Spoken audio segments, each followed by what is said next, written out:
Okay,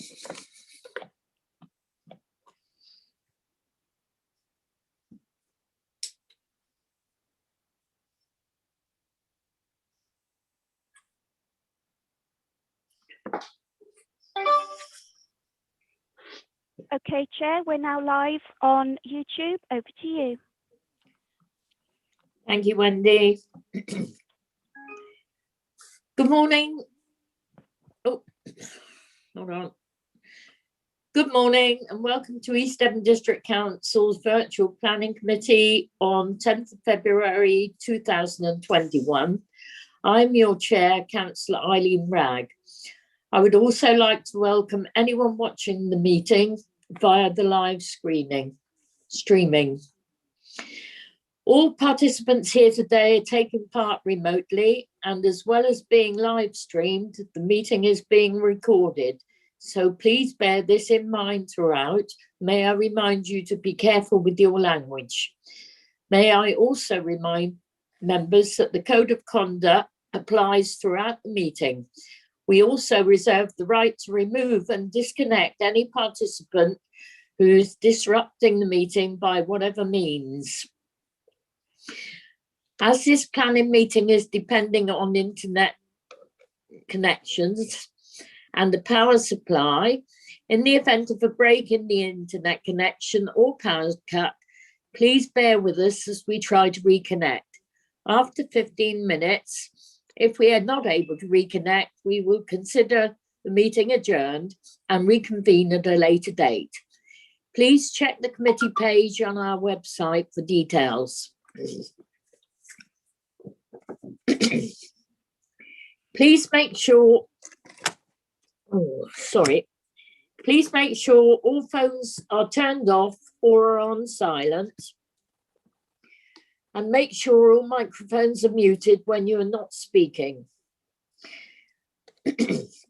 And try to avoid any background noise levels. Keep points short and do not repeat points that have already been made, and do not interrupt. If you wish to comment, please raise your electronic blue hand and wait to be called. All councillors have been sent the agenda for today's meeting. Any members of the public who want to view the agenda can do so by visiting our website, www.eastdevon.gov.uk. We will now start the meeting by doing a roll call of committee members here present. Can you please now unmute your microphone? When you hear your name, please confirm by saying present. When you have confirmed you are present, please mute your microphone again. Right, over to you, Amanda. Councillor Wragg. Present. Councillor Chamberlain. Present. Councillor Bloxham. Present. Councillor Brown. Present. Councillor Coleman.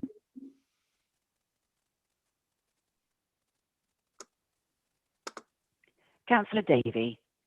Present. Councillor Desarum. Present. Thank you, Wendy. Councillor Gazzard. Present, Wendy. Councillor Howe. Present, Amanda. Councillor Key. Present, Amanda. Councillor McLaughlin.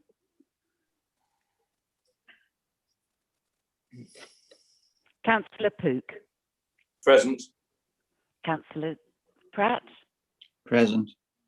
Councillor Skinner. Present. Councillor Whibley.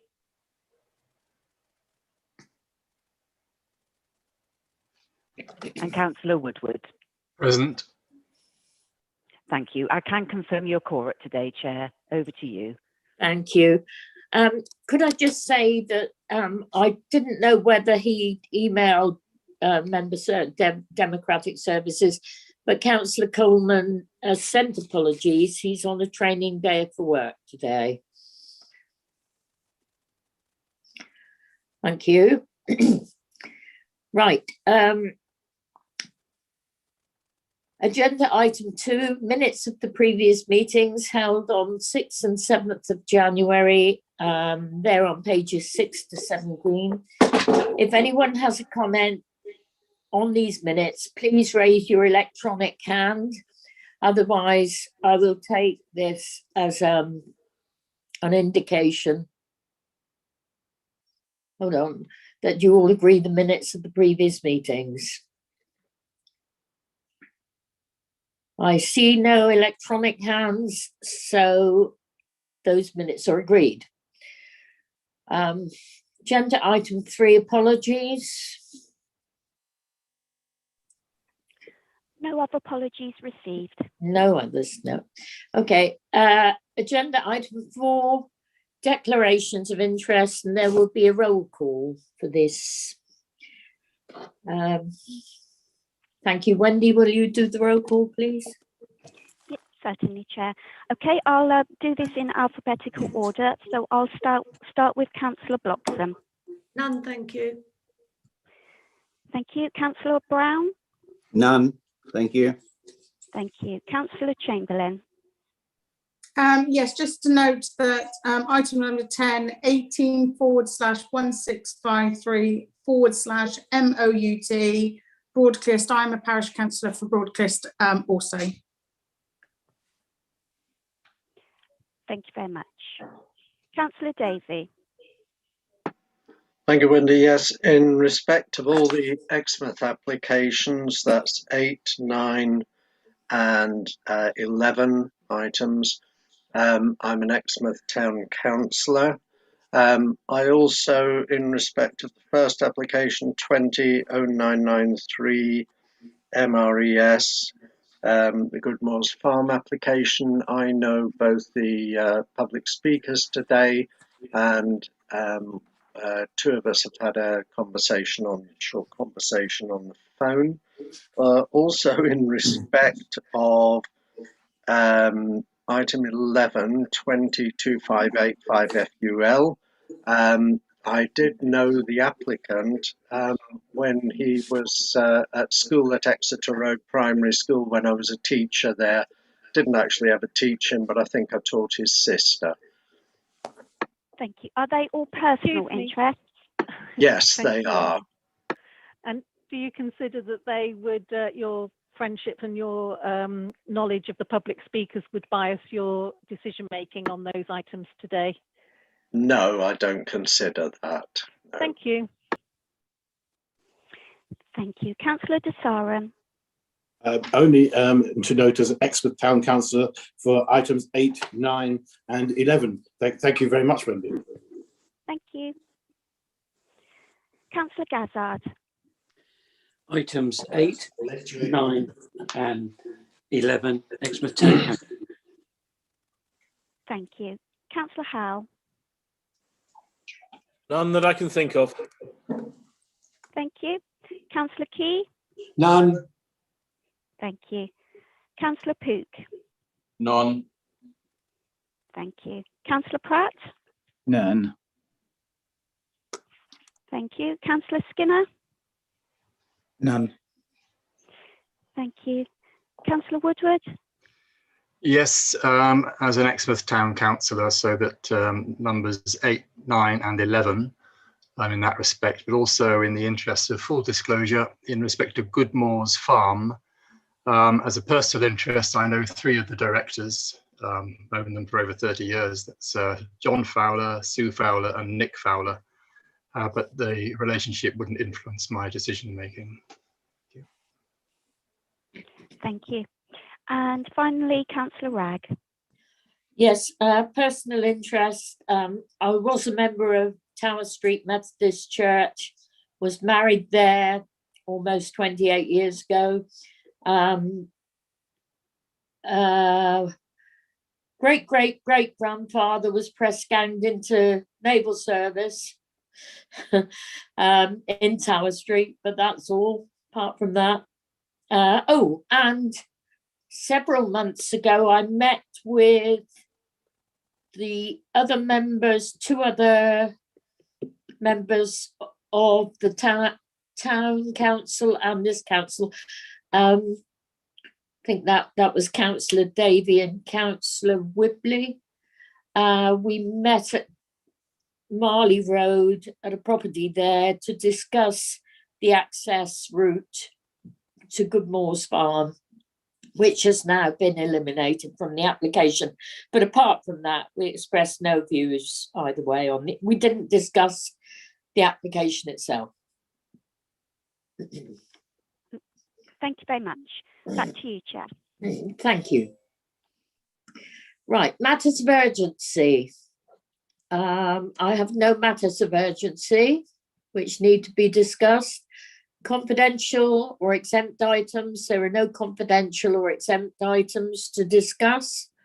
And now item 7, appeal statistics, pages 18 to 24.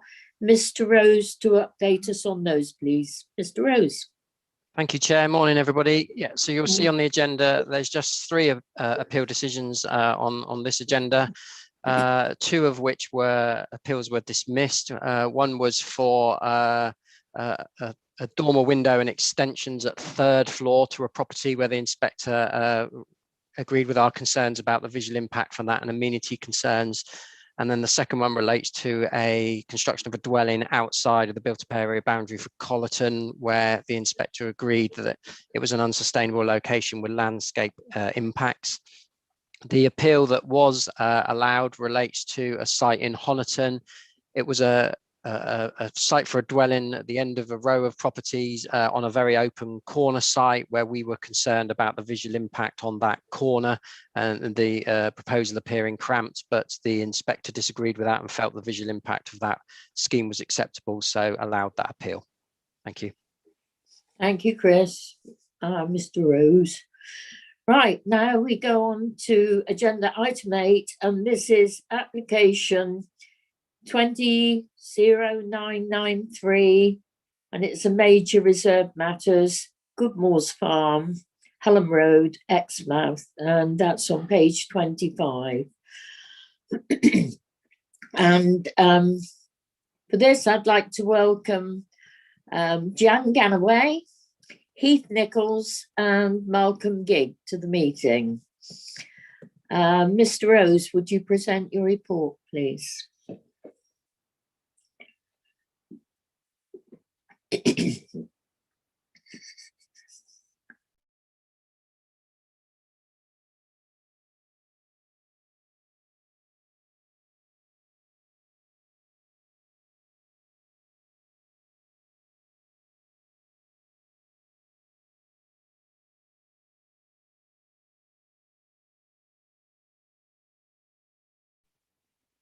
I'm afraid Mr. Rose is on mute still. Right, there we are. I think I'm back. Sorry, I think I'm there. So I'll start again. So yeah, this application is here because it's contrary to the view of the ward members. There's 3 wards that this covers, plus and 2. It covers Lympstone and Exmouth. It's a major development for reserve matters. So an outline has already been granted on this site a couple of years ago that dealt with the means of access to the site. This application is dealing with the other matters only. So the principle's been granted. We're looking to deal with those other matters of scale, appearance, landscaping and layout. And it's an application for 300 units that also includes an employment area, a commercial area, a primary school and a playing pitch. And it's allocated under strategy 22 of the local plan for up to 350 dwellings with 5 hectares of mixed community use, mixed employment and community use, and for a new primary school site. And the outline application secures that land or the area put aside for provision of a primary school, and it also dealt with affordable housing at that time and the provision of 16 units for affordable housing, and that followed viability appraisals that were carried out at that time. So you can see on the screen the location of the site here to the north of Exmouth, Dinham Way, Hallam Road, and yeah, you can see the extent of it.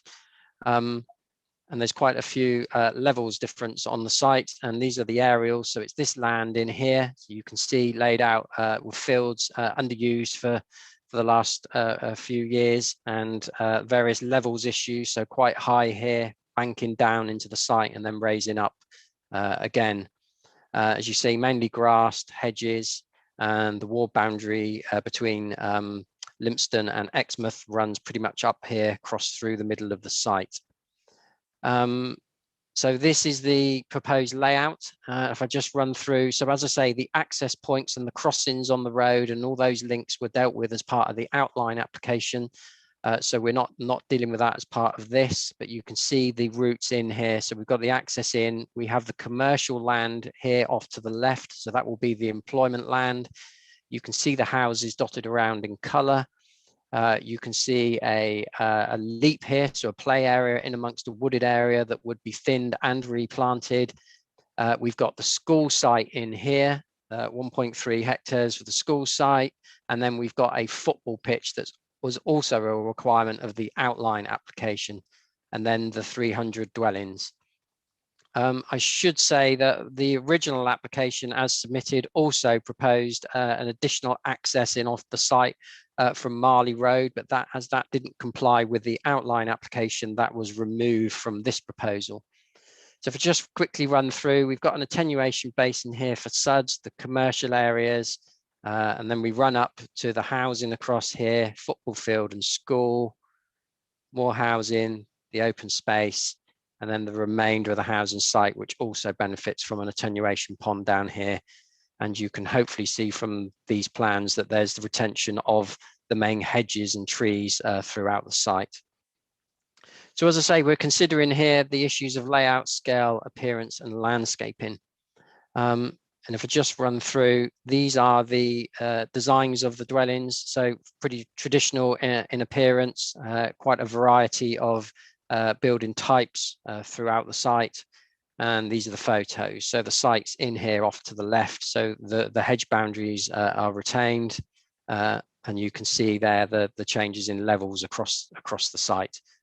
So off to the right in that photo. So in terms of the layout, there's been numerous amendments to the layout during the course of the consideration of the application to deal with issues of trees, landscaping, retention of hedges, to fit in the space for the school and the football field and the commercial areas, and to address her comments from Highways about routes through the site for pedestrians and cyclists. The outline application was expecting 350 or up to 350 dwellings. This application is proposing only 300. And that's because of the constraints on the site in terms of getting in the school, the commercial land, and the open space. 350 dwellings couldn't fit on the site. The local plan requirement is for 5 hectares of community employment land. That's 4.55 in this scheme. But the school and the community field are the required size as per the outline application. There's a slight decrease in the commercial area because there's a decrease in the number of residential properties. So obviously the less residential properties, the less there can be provision for employment. But it's considered that the layout for the site and the mix of dwellings and mix of community uses and employment areas is well balanced. What you're dealing with here is the layout and the scheme for the housing. The employment land would come forward separately at a later date in the later reserve matters, as would a site for the school. So this application is just ensuring that that land is available and retained for that use. The commercial area is mainly within the boundary for Lympstone, and at the moment there's no requirement or timescale on when that should come forward. So it wasn't part of the allocation in the local plan that had to come forward at any stage in relation to the housing. So that can come forward as and when required. With regard to the landscaping, you'll see in the report the landscape architects raised a number of concerns throughout the course of the application, and that's led to a number of amended plans. The scheme isn't considered to be out of character with the area and those properties and developments on the other side of the road. All those hedge corridors through the sites that are valuable for bats are retained, the valuable trees are retained, and there's new planting throughout the site, particularly around the leap in this area here, which is heavily wooded at the moment, but has ash dieback and a number of trees that aren't in a good condition. So the proposal is to remove those and to replant in that area. But having had further discussions with the landscape architect, there are some further changes, recommendations that I'd make should you be minded to grant this consent, and that is in consultation with the landscape architect, would be for a landscape impact and mitigation assessment, and that for construction purposes. So to ensure during construction those ecological features are protected. For some further landscaping details, mainly related to hard materials and fences, levels for the pitch in relation to this part of the site here when that comes forward, and an amendment to condition 6 to ensure that the ecological mitigation comes forward. We agree the aims and objectives of that, and it also protects the trees and reporting. So subject to those further changes to the report, we as officers are happy with the scheme on its landscaping and layout grounds. I think it's fair to say the landscape architect would like some further changes, and quite rightly he looks at the application on the basis of securing the very, very best development he can, but we are certainly in a position here where we as officers don't think we could refuse development on the basis of its landscaping or layout. In terms of the scale of development, as you saw from the images, it's mainly 2-storey residential development that will have to meet building regulations minimum, and we can't really go further than that in terms of the standards that those houses are built to until we have that link in a new local plan or in further legislation from the government. In terms of the appearance of those dwellings, there was some design coding required at the outline stage. The applicant has submitted most of those requirements to us, missing some of the details on hard materials that we are proposing condition, and most of the dwellings are brick and render, which will fit in with the character of the area. So it's not considered that the proposal will be out of character, and there's 2 spaces for each of the dwellings. Drainage has been resolved. That was one of the last minute delays to the application to ensure that Devon County are happy from a drainage perspective. So we've got a couple of ponds on the site to deal with that drainage to ensure that there's no greater runoff from the site than the existing situation.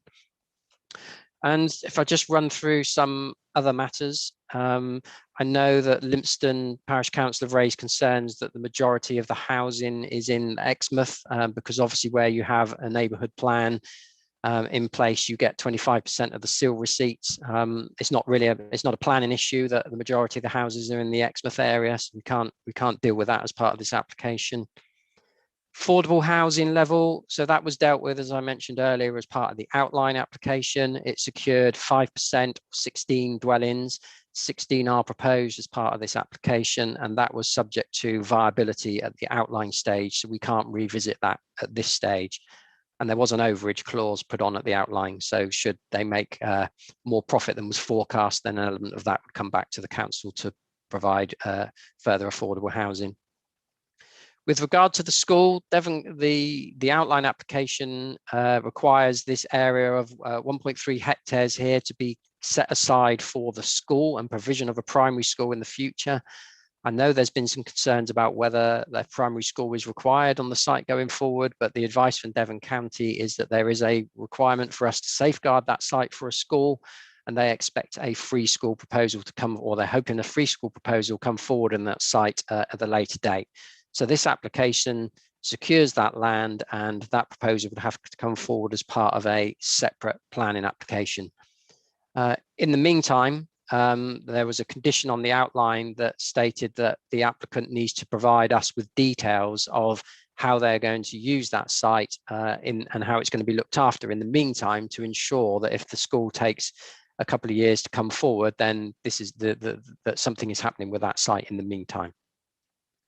And then we've got the football field on here, which meets the standards required at the outline, and the intention is that that gets provided before 75% of the units are occupied, and then goes into a management company or potentially gets handed over to the local authority or parish council.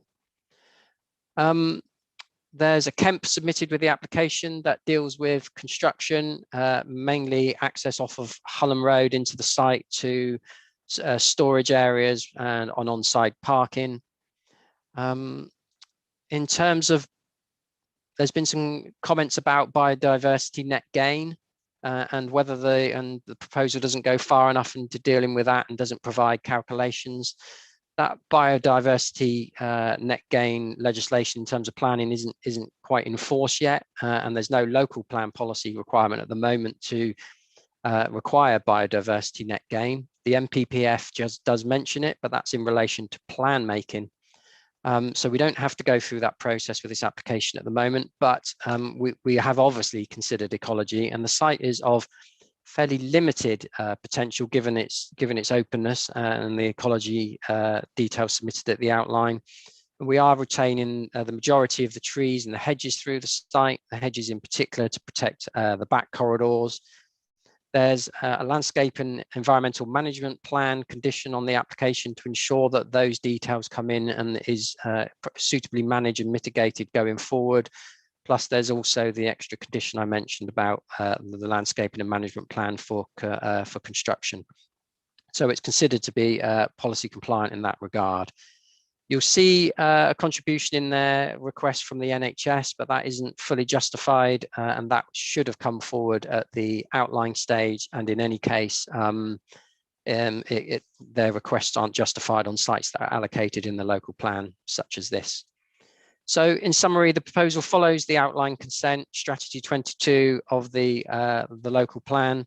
The numbers are less than expected, but that's to do with protecting the trees and getting a suitable layout on the site. And the layout, scale, appearance and landscaping are considered to be acceptable, subject to those condition changes I mentioned. So subject to those changes, additional conditions and changes, the application is recommended for approval. Thank you. Thank you, Mr. Rose. Now I'd like to call Jan Ganaway, objector. Welcome to the meeting.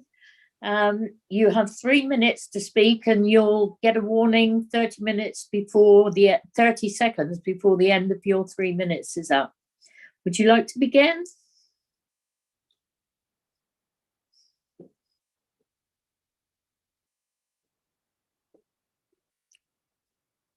Is Jan Ganaway in the meeting? She is. I know she had to, sorry, apologies. She was homeschooling her child and she said she was going to come back at past. So hopefully, looking at the time, it is nearly past. So she's probably just away from her screen at the moment. Just wondering whether to maybe go to... Yeah, can we move on to... I am here. Oh, you're here. Okay, you have 3 minutes to speak. Welcome to the meeting. 30 seconds before your 3 minutes is up, you'll have a warning. Okay, would you like to begin? Thank you. Good morning. Thank you for letting me speak. I'd like to make 3 comments on 3 separate but related issues, the common theme being the climate and biodiversity crisis that we face. First of all, transport. The position of this development on the edge of town will encourage several hundred extra car journeys daily unless steps are taken to encourage active travel. The developer should provide cycle paths beside Deanham Way, which will link to Marley Road and to Brixington Lane via crossings on Deanham Way. These should be zebra or tiger crossings, not just little islands, which are never sufficiently large for cyclists to cross safely. The Marley Road crossing will link neatly to the expected improvements in the Bapton Valley and onwards down to Withycombe Village and the college, traffic-free a large part of the way. The crossing at Brixington Lane will give traffic-free access to Brixington Primary School, just a safe 5-minute bike ride from Goodmoors. Every new property should have secure housing for bicycles, and all this should be in place before new residents move in. Secondly, energy. I've not read all the documents fully, but looking at the design code produced by the architects, I can't find reference to carbon emissions from heating or to the government document, the Future Homes Standard. I assume, therefore, that the plan involves installing 300 odd gas boilers. This development will still be under construction when the installation of standard gas boilers becomes illegal within the next few years. It would make more sense to plan ahead and make the whole development more climate friendly by installing ground source heat pumps, for example, right from the start. Why not bury the ground loops before starting to build and then provide underfloor heating or warm air heating. All the houses should have maximal thermal insulation and triple glazing as recommended in the Future Homes Standard. Sorry, just trying to find my other page. The IPPC have said that in order to have any chance of keeping to 1.5 degree warming, we must halve carbon emissions by 2030. Biodiversity, there's no up-to-date ecological assessment of this site, so we have no idea what's living there, how to protect it, or how to mitigate for its disturbance. There's no mention of habitat net gain, which would be included or at least mentioned in most proposed new development plans these days. This development should include, for example, inbuilt nesting places for birds and bats in at least 25% of the buildings. Hedgehog highways should be 30 seconds left. Thank you. A lighting management policy should protect against light pollution. Research shows that people like living closer to nature and it's good for their mental health. The plan under discussion is incomplete, lacks aspiration, and appears to be uninformed by current priorities. I recommend that you should reject it. Exmouth declared a climate and biodiversity emergency. I think we deserve a better plan than this. Thank you. Thank you very much. Now, Heath Nichols. Hello. Thank you. Welcome to the meeting. I'm making representations as a neutral. It has been good to see that the Planning Authority responded to the representations from the public in a positive manner with some of the proposals. For example, concerns of many about the lack of any substantial submissions from the applicant regarding actions to mitigate biodiversity loss and net gain. Thus, the committee report states that a landscape and ecological management plan is provided by condition. The report states that the majority of the existing trees and hedgerows will be retained. This amounts to 1.25 kilometres of hedgerow, only marginally a majority. The removal of 1.04 kilometres of native hedge, as itemised within the tree protection statement maps, means that there is a substantial loss of habitats for birds, mammals, insects and other invertebrates, amphibians, reptiles and wildflowers. Whilst there is provision for some hedge and tree replacement, this will be immature and not compensate. In fact, your own landscape officer discusses issues of compensating for hedgerow removal in his report, section 3. This length should have some very specific conditions, I believe. 1. Bird nest bricks back tubes at a ratio of 1 nest brick tube to 1 dwelling, i.e. 300 across the whole site, clustered according to RSPB guidelines.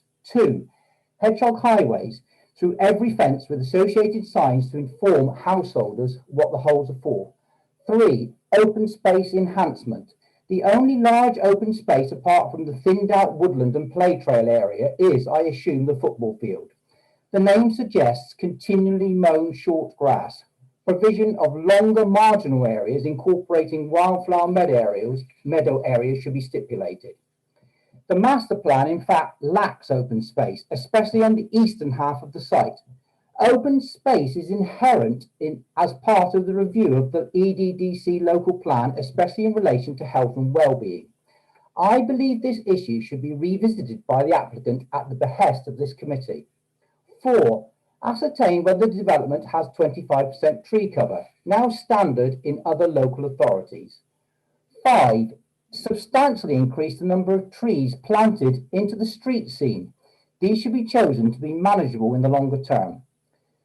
The committee states that measurable net gain for biodiversity should be a condition over and above the submitted landscape scheme 30 details. seconds left. Therefore, I urge the committee to stipulate how the applicant will accurately show a measurable net gain from the present situation as part of the LENP. This committee now has a real opportunity to further the Council's policies to tackle climate and biodiversity emergencies, starting with this major development and insisting on quantifiable net gains. Net gain will be mandatory with the upcoming environment bill, and it forms part of the government paper, Building Better, Building Beautiful, published last month. Thank you. Thank you, Mr. Nichols. Oh, now we have the agent, Malcolm Gigg. Mr. Gigg? Hello. Hello. Chairman, thank you for allowing me to talk before you today. The proposal before you today is for the reserved matters of the already approved outline permission granted for Goodmoors Farm. The application deals with the detailed items that need to be addressed prior to the commencement on site. We have over the last 12 months worked very closely with the planning team to prepare and submit an application that would be suitable and be supported by the team over the reserved matter items, and are pleased to see that the team have recommended approval for the application. As the principle of development has been granted, a number of specific items have already been approved at the outline stage, this including the affordable housing element of the development site being covered under a 106 legal agreement. Even though the numbers of overall dwellings have not been achieved on the site due to the restraints of both TPOs, the new school site, attenuation basins, and the football pitch, the applicants have still retained the same percentage of affordable dwellings set out in the 106 agreement. It is important to state that even though the level of infrastructure that is to be provided onto the site for the development, that the site will retain an ecological enhancement of the overall area, with the safeguarding of protected areas of the site, such as the leap at the top of the development and back corridors, and protected trees and hedgerows being retained throughout the site, together with the introduction of 2 attenuation ponds being created on site. This will create havens for both animals and enhance safe zones for future wildlife in these areas. The site design has been careful to ensure that the development creates pleasant enclaves of housing to ensure that the housing will make best use of the retained mature nature of the site. In conclusion, this application answers the reserved matters points set out on the outline approval for the development of the site, this being the only items to be approved under this application. The affordable housing element has already been approved under the agreed Section 106 agreement at outline stage, and the site design has provided a safeguard to ecology on the site. In both the officer's executive summary and the conclusion of the officer's report clearly states that the development is considered to be well balanced and not impacting unreasonably on its surroundings. In addition to this, under the heading of trees and landscape with the officer's report, it is stated that overall the landscape strategy has been well conceived, worked with the constraints of the site, and ensure that the majority of the existing trees and hedgerows would be retained and protected, together with the new planting to enhance the character of the area. We're aware that the Lympstone Parish Council have concerns with regards to the affordable allocation and SIL, though feel that the officer's report clearly answers these points. I'm quite happy to answer any questions, and thank you very much. Thank you, Mr. Gigg. I was going to ask if you'd stay on to answer any questions from members only. Certainly. Thank you. And if any member of the public would like a question, please would you channel it through your council member? Thank you. Councillor Benningham. Good morning, Chair. Thank you for letting me speak. This application is a long time coming, Chair, as I'm sure you'll remember. This is right at the end of Deanon Way. I remember what we now see as those developments along Deanon Way being built out in the 1970s. And as a teenager, watching them start, and then we had, those along Valley Way, and then down in the dip next to what was the old dump, as it was, not much recycling in those days. And then coming up through the 1980s, the 1990s until the present day. So Chair, the reason I say that we should remember, forgive me saying that this site, I would argue, is the runt of the litter, in that the reason it has taken so long for this application to come forward is because it offers the greatest challenges for the developer, the least amount of profit because of the relief. And I have to say, Chair, I'm very pleased that it's taken this amount of time, because if this was being considered even just 10 years ago, I don't think the amount of benefits your committee see for you this morning would be prevalent. Mr. Rose has already mentioned some of those, but I think we have to see that balance, which I hear what the public speakers have said, Chair, but we have to be fair and reasonable to every developer, or every application rather, that comes forward. And if we look at this particular application and what was passed to outline, I think it is a great benefit, and we should grab this, that there are only 300 houses, not 350 being built on this plot. If this was 10 years ago, I think you'd be seeing a higher number, not a less number. We know this complies with Strategy 22, which is very important. You've heard about the landscaping and that being improved and considered. We do have some affordable housing, and it's nowhere near as much as we would like. But that's because, as we know, the challenges of this landscape make it very difficult for the developer to make a profit and therefore be able to provide the necessary finances for the affordable housing. The potential of having a primary school on this site is superb. And what I like, Chair, is that, and this was explained to me by our county councillors, that if that primary school doesn't come forward in the next few years, I believe it is in 6 years' time, there'll be a cut-off, and that would be handed over as amenity land for possibly cricket pitches, as well as the football pitch or rugby pitch. It'd be nice to have one up this end of the town.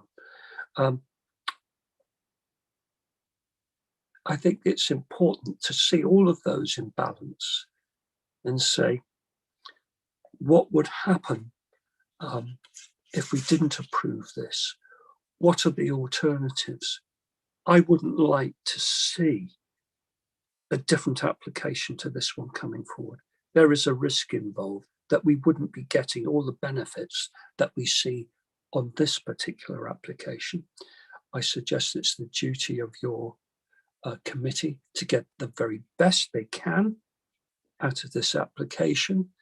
And there's so many merits that I really don't think would be on the table, maybe even just 5 years ago. So I would say it would not be good to reject this application. And so I call for your committee to pass this application. Thank you very much, Chair.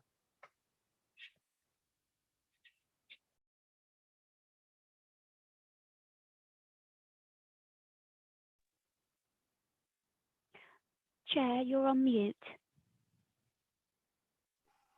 Sorry, thank you, Councillor Ingham. Most of us are well aware of the proposals for this site over many years, and we know what we might have liked there, but we have to deal with the application that's before us, of course. Councillor Young, please. Thank you, Chair.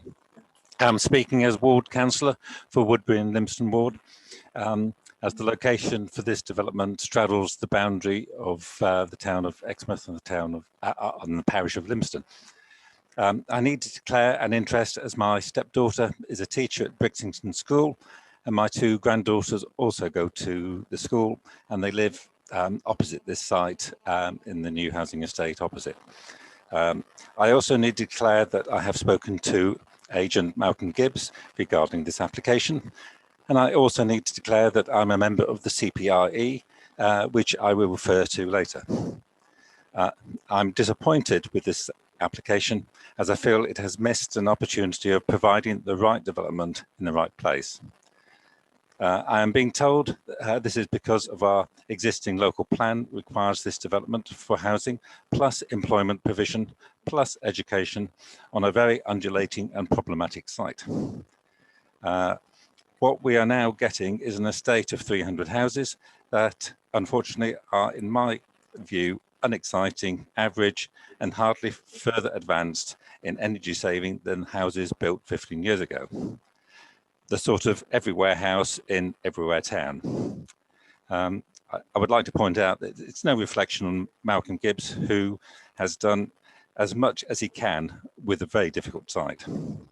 The key issues I see are there is hardly any affordable housing, a fallow site to be left empty for a possible school that now seems was not justified to be included in the local plan, a fallow empty site for employment opportunities with no news when this will be delivered. Basically, yet more houses like we have already. Let's hope we can learn from this. If we are requiring specific elements to be included in a development, there should be adequate justification before we set it in stone in the local plan.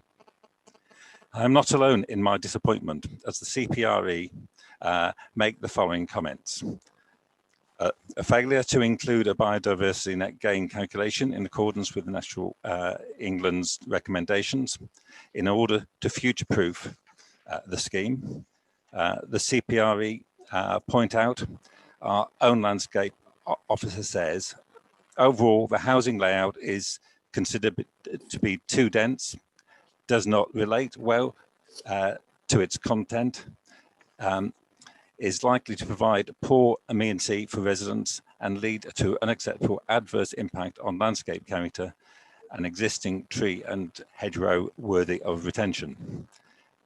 They believe, that is the CPRE, the proposal is considered contrary to local plan policies strategy 3, sustainable development, strategy 5, environment, D1, design and local distinctiveness, D2, landscape requirements, D3, tree in relation to construction. The submitted design and access statement makes no mention of the National Design Guide and the 10 characteristics of good design, nor has a Building for Life 12 assessment been carried out to demonstrate and ensure that this proposal will deliver a high quality scheme.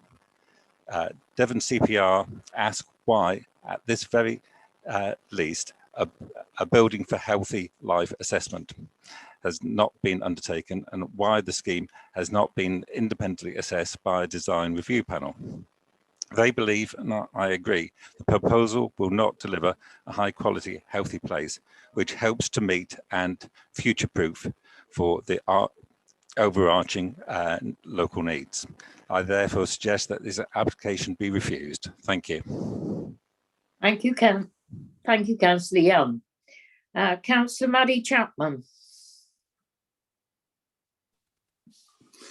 Good morning, everyone. Good morning, Chair. Good morning. Sorry? Good morning, that's all. This is the third time of speaking on this. 7 years this has been going on. I feel it important that all committee members have a background update as to what has happened. When plans originally came forward for 500 houses, residents were outraged. It was agreed cross-party council would hold public meetings. Councillor Trevor Cope, David Chapman, Darrell Nicholas and myself were the only councillors present at these meetings, which were very heated. The public and the councillors put forward the following: 350 houses, including affordables, shop a must-have, playing field and clubhouse for the youngsters, parking, medical centre, and if needed, no objection to an office hub. Residents from Bystock Estate, Cathedrals Estate, Poets Estate and Bunn Road. This is 5,000 residents with no community infrastructure. It's outrageous. The developer was, as far as I'm aware, happy with what we had put forward. So all was in agreement. The problem started when Exmouth local plan left the town to EDDC. The planning officers allowed county to add the school without consulting the town council, whose document it is. I would question whether this is actually legal. I find it outrageous. County also requests money for Dean and Way. Town Council has already given SIL money for Dean and Way. This is for your information.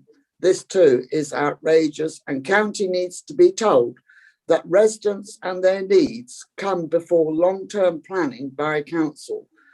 After all, we have 8 schools already in Exmouth, and I think you have the background information. I am not happy with the flood prevention report. Withy Brook, Chair, as you know, can only take so much, and having worked on flooding and drainage with you, I know you will take this seriously. One holding tank and ponds. I'm not happy with the impact on protected species and their habitat, and we need a full report on that. I'm not happy with felling of any mature trees. The play area is not acceptable. I don't believe it to be safe in woodland anyway. We have 4 play areas in our area, each the size of a bedroom, and they're not used much. And so it would also mean losing more trees, not acceptable. In fact, Chair, I'm not happy or impressed. The report should read, could do better, and please read your brief. On landscaping, which will be under 5-year management, I would ask, when all this is sorted out to everyone's satisfaction, the site has a blanket TPO. In other words, if you don't like trees, stay out of the wood. Committee will note cross-party again on this subject. I object to this application, Chair. Thank you very much.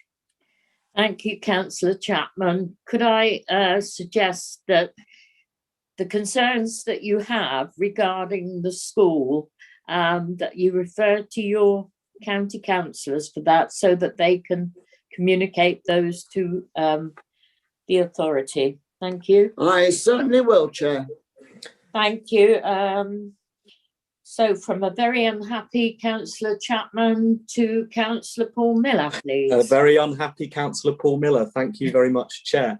As well as the lack of local democratic consultation in Exmouth, community infrastructure and the environmental concerns which Councillor Chapman has just highlighted in a powerful, persuasive and inimitable fashion, Exmouth is in dire and urgent need of significantly more affordable homes. This application makes a total mockery of the spirit of the East Devon local plan and also the Exmouth neighbourhood plan. Strategy 34 of the local plan sets out the target for Exmouth at 25% per development. This application provides just 5%. To see just 16 affordable homes out of 303 is frankly an insult to the people of Exmouth and means on balance, this development does not provide any value to the local community. As one of the town's flagship new housing developments, this application says to the many younger people living locally, seeking some stability in their lives, seeking their first home, you're not welcome here. As the local plan states, and I quote, "A lack of affordable housing is a critical issue in East Devon, and in order to retain younger people in our neighbourhoods and communities, as well as housing others in need, we need more affordable homes. Actions need to speak louder than words." So let's talk about housing need. There is no town in East Devon that has a disproportionately greater level of housing need than Exmouth, which our housing team's data shows. And in 2009, this council appointed consultants to undertake an assessment into future housing needs for East Devon, and it shows that the high need for affordable housing is projected to grow even further between 2020 and 2040. Meanwhile, the latest data from the Office of National Statistics shows that the social housing waiting list in East Devon has grown more than 3 times since 1997 and stands at 4,700 for the year 2020, the highest since these records began. By contrast, Exeter's social housing waiting list has actually been falling and is at only 2,600. While the need for social housing is significantly increasing in Exmouth, demand for school places, which this scheme purports to address, doesn't exist in Exmouth. Class sizes and uptake numbers are on a steady downward trend, and now we learn for the first time that it's a free school which fuels social segregation among children. It's not superb, as Councillor Ingham said. Recent polls suggest that free schools are wanted by only 26% of the public.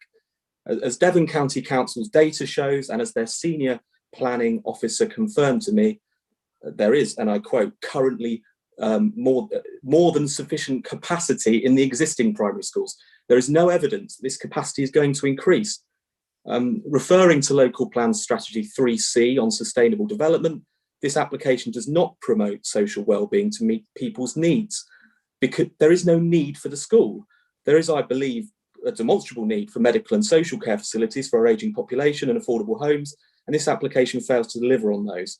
And to say there was a big post-pandemic baby boom, nearby schools such as Brixington, which I attended, have ample room to expand without losing outdoor space. Currently, it is undersubscribed. For all these reasons, I urge the committee to ponder how the passing of time has made this application totally inappropriate and imbalanced, and to defer this application if it cannot reject it, so a cross-party group of Exmouth councillors, along with residents, can call an urgent meeting with our 2 Devon County councillors to seek to persuade them to lobby to remove the school from the plans, to see whether we can work with the developer to significantly improve the social value of this scheme, because this application in its current form is disgusting. Thank you. Thank you, Councillor Miller. Right, now, Mr. Gigg, would you like to respond to any of the concerns that you've heard, particularly those regarding affordable housing and the school, please? Yes, certainly. The affordable housing was something that has unfortunately been agreed at the outline stage. We weren't the agents at this time. So I was presented with a fixed 106 agreement, which is bound for the site now for affordable. I believe that the percentage that's being agreed through that 106 is actually through viability of the site, because of the nature of the site that's been talked about previously, due to the contours and configuration of the site. I don't believe that that can be addressed at this time, as the 106 is a binding document. The school site, again, forms part of the outline permission, and we have been told to include a 1.3 hectare area of that site set in place for Devon County Council. I can't, I'd love to remove it, but I can't. Unfortunately, I'm in a position where we're being dictated to what will go on the plan. I have no say or sway over changing that, unfortunately. I have asked previously, but it's not an option because it's part of the previous permission. I hope that answers your questions. Thank you. And I do have an apology to Councillor Cahill. Councillor Cahill, your name moved aside on my list, so I didn't quite see where you were. Would you like to speak now? And I do apologise for that. Good morning, Chair. Thank you, and I accept your apology. Good morning, members and those that are present watching the video. My name is Fred Cahill, Brixton Ward Councillor on Exmouth Town Council and East Devon District Council. I agree with Councillor Chapman and Councillor Miller, who shared their views with me earlier. Firstly, I would like to refer you all to some text written in the East Devon Local Plan. Page 10, para 1.8. This new local plan will be the primary material consideration in determining planning applications in East Devon. Adopted in January 2016, it quotes the population of Exmouth as 34,432 people, which is the figure from the 2011 census. Yet another document published by East Devon District Council very recently cites the population as 48,613 adults and children. There are more deaths than births in the district, and population increase occurs because of inward migration, largely from elsewhere in England. Page 15, para 3.3. We intend through the policies of this local plan to keep East Devon as an outstanding place to live and to make it a place where job creation is raising average incomes and where homes will become more affordable. Affordable homes are a top priority for this council. All of our residents, young and old, prosper, and younger people in particular, are crucial to a vibrant future. We will promote opportunities for better education provision for our young people and residents across the district. I would ask, if affordable homes are a top priority for this council as quoted, why are we only having 5% of this development allocated to affordable housing? I would also question why the Royal Devon and Exeter NHS Foundation Trust consulted who deal with secondary care, yet no consultation with the primary care network who deal with primary care. Chapter 4, Key Issues and Objectives. Key Plan Objectives 2, Housing. Develop 17,100 homes in locations which reflect local needs with particular focus on Cranbrook, Axminster and Exmouth. Balanced communities. Number 3, F. Ensure that the infrastructure of both physical and service elements is adequate for the population in each locality. This especially includes water and sewage, food availability, schools, medical and social care. So what these words tell me from the East Devon local plan is that there is a local need for more affordable housing, that the infrastructure is currently inadequate for the north of Exmouth, and there is clearly an inherent need for medical and social care facilities in this area. So in rounding up, I would like to ask this committee, are they going to consider the words in this plan and carry out the actions as described? Because as in the old saying, actions speak louder than words. I also urge the committee to reject this application and thank you for listening. Thank you, Chair. Thank you, Councillor Cahill. And I think Mr. Gigg has already answered the question about affordable housing that is secured by a Section 106 legal agreement. Now, do any of the ward members have any questions for Mr. Gigg, please? I don't see any hands going up. I'm just trying. Does that include me as an adjoining ward member? Yes. Thanks. Yeah, I just wanted to ask a question about this revelation about the fact that this school is going to be a free school. When did that become known to Mr. Gigg? It's the first time. Is it in the paperwork? That's not a part of this application, Councillor Miller. It's a school, isn't it? It's a school. Whether it's a free school is not part of this application. That would be a separate application which will come forward in the future should a school be proposed. Okay, right. There seem to be no more questions from the ward members and adjoining ward members. So we'll move on now. And thank you everybody for your contribution. Sorry to cut across, Chair. I have a question. I have a question, Chair, I'm not the adjoining ward member, sorry, cut in. I have a question to Mr. Gigg. Is that Councillor Desaram? Yes, speaking. Thank you, Chair. You're not, yes. Can you wait, please? We've got Sure. Councillor Davey first. Okay, certainly. Thank you. Thank you, Chair. I'd like to thank Councillor Chapman for the interesting history lesson, because a lot of this happened before I moved to Exmouth, or at least I wasn't aware of it. Councillor Young said it was a missed opportunity, and I totally agree with him. In fact, I'd used the same phrase in my notes. There was an opportunity here to create a forward-looking, fit for the 21st century housing estate here, with open living spaces, green spaces, open areas, and most importantly, provision for active travel with clear walking and cycling routes and storage for cycles, which doesn't appear to have been provided.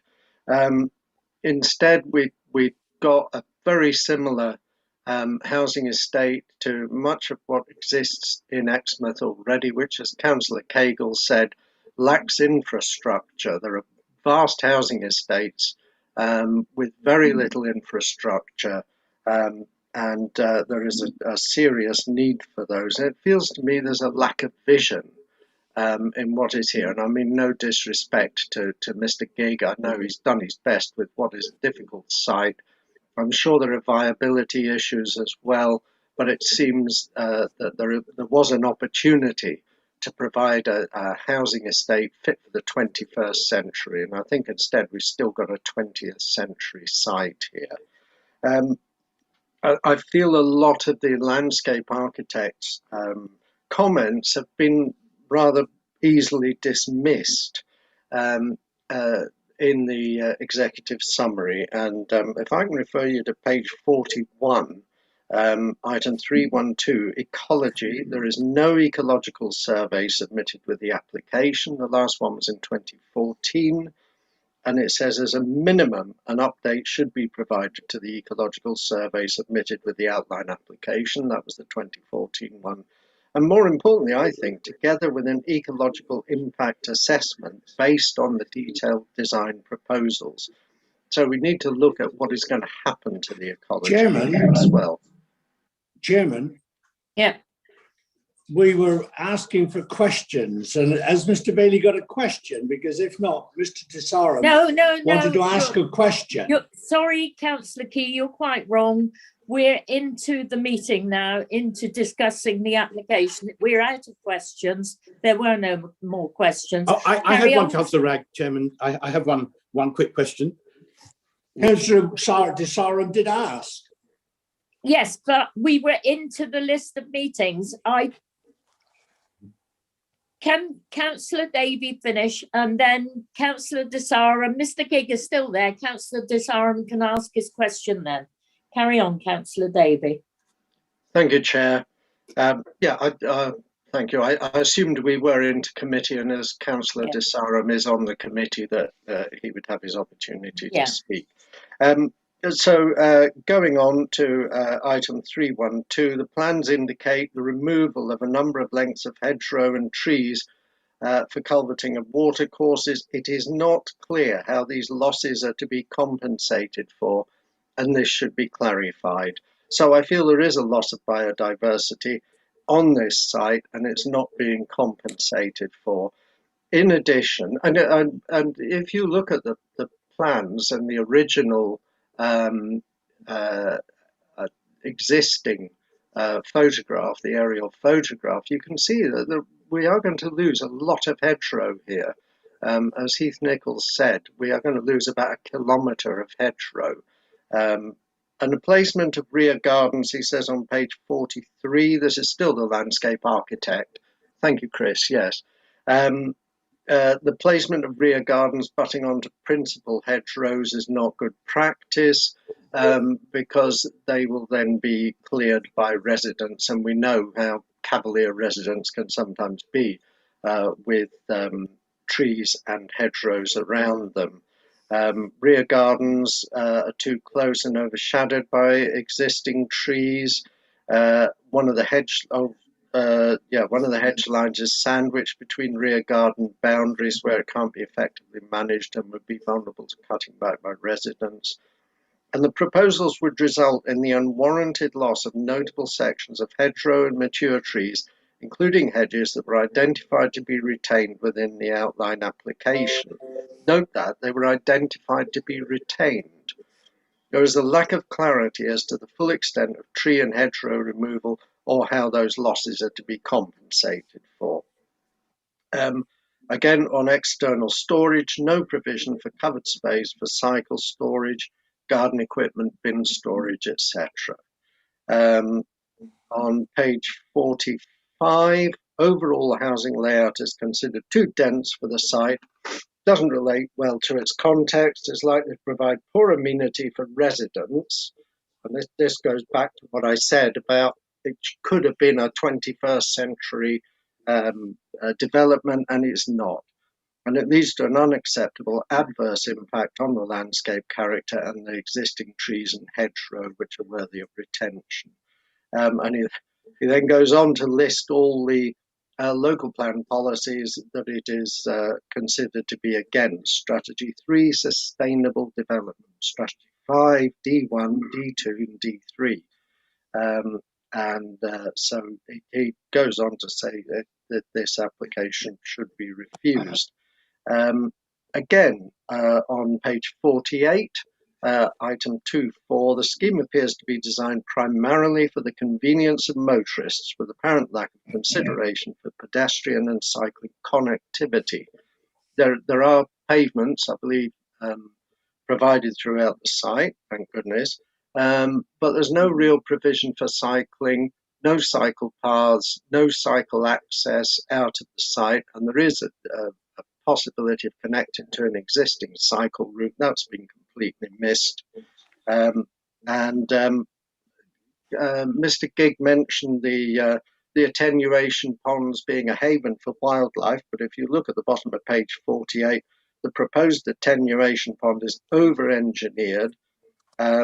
It provides little amenity or biodiversity value, and there's no provision for maintenance access or to enable animals who may fall in to climb out. That's every pond designer knows that you need to allow for a sloping surface for animals to be able to exit the pond if they fall in, and they will, especially hedgehogs, and there's few enough of those.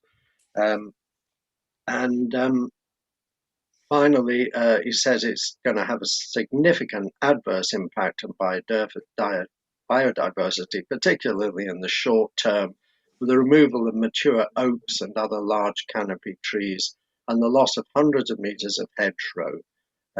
So there should be an updated ecological assessment, and this application should show that it can at least mitigate the effects of that and compensate for that loss. So I'm going to finish there. I will just say on the school numbers, Councillor Miller did refer to those. He's quite correct that overall there is an over provision of school space in Exmouth. One school that, from the numbers he supplied, it looks as though the one school that is oversubscribed at present is actually Brixington Primary School, which of course is the nearest one. So there may still be a need for a school there. However, that's outside our considerations at the moment anyway.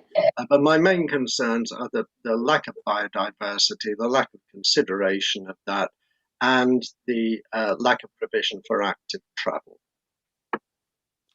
Thank you, Councillor Davey. Now, Councillor De Sarum. Oh, thank you, Chair. Thank you very much. I was referring to page 55, which I think is taken up by one of the speakers earlier today, Jan Ganaway. And I think one of the comments is lack of cycling provision was one of the reasons for my recommendation of refusal on the original layout. And therefore, I'd asked for some further discussions, ideas on how this site could improve its cycling credentials.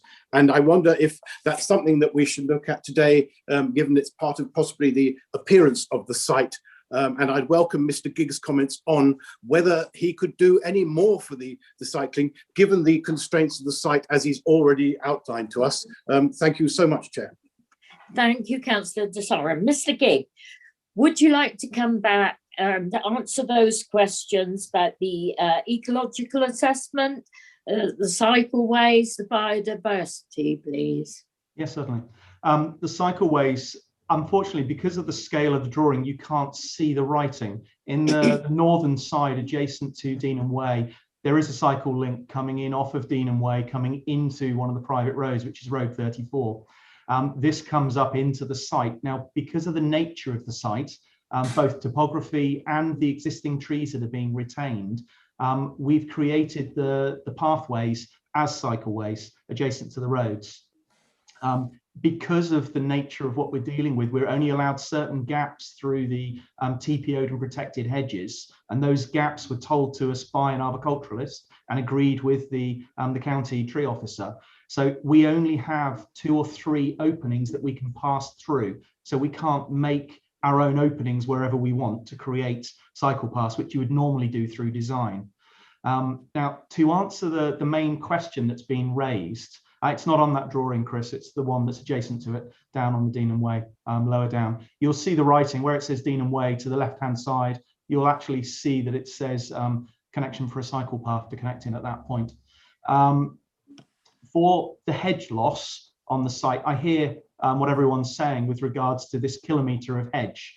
If you actually overlay the Google Earth map on top of our plan, you'll find one of the main hedges. Chris, if you could go back to that one you had open just now, the lowest hedge line, which goes to the second attenuation pond, at the end where it shows the swale that runs down through the site, that's the line of one of the existing hedges that's removed. The remainder of the rest of the hedges if you look closely, you'll see then they're numbered. You can see A13, A12 on that drawing, and that moves up through the site. This includes also the hedges that are encapsulated on both sides of the site.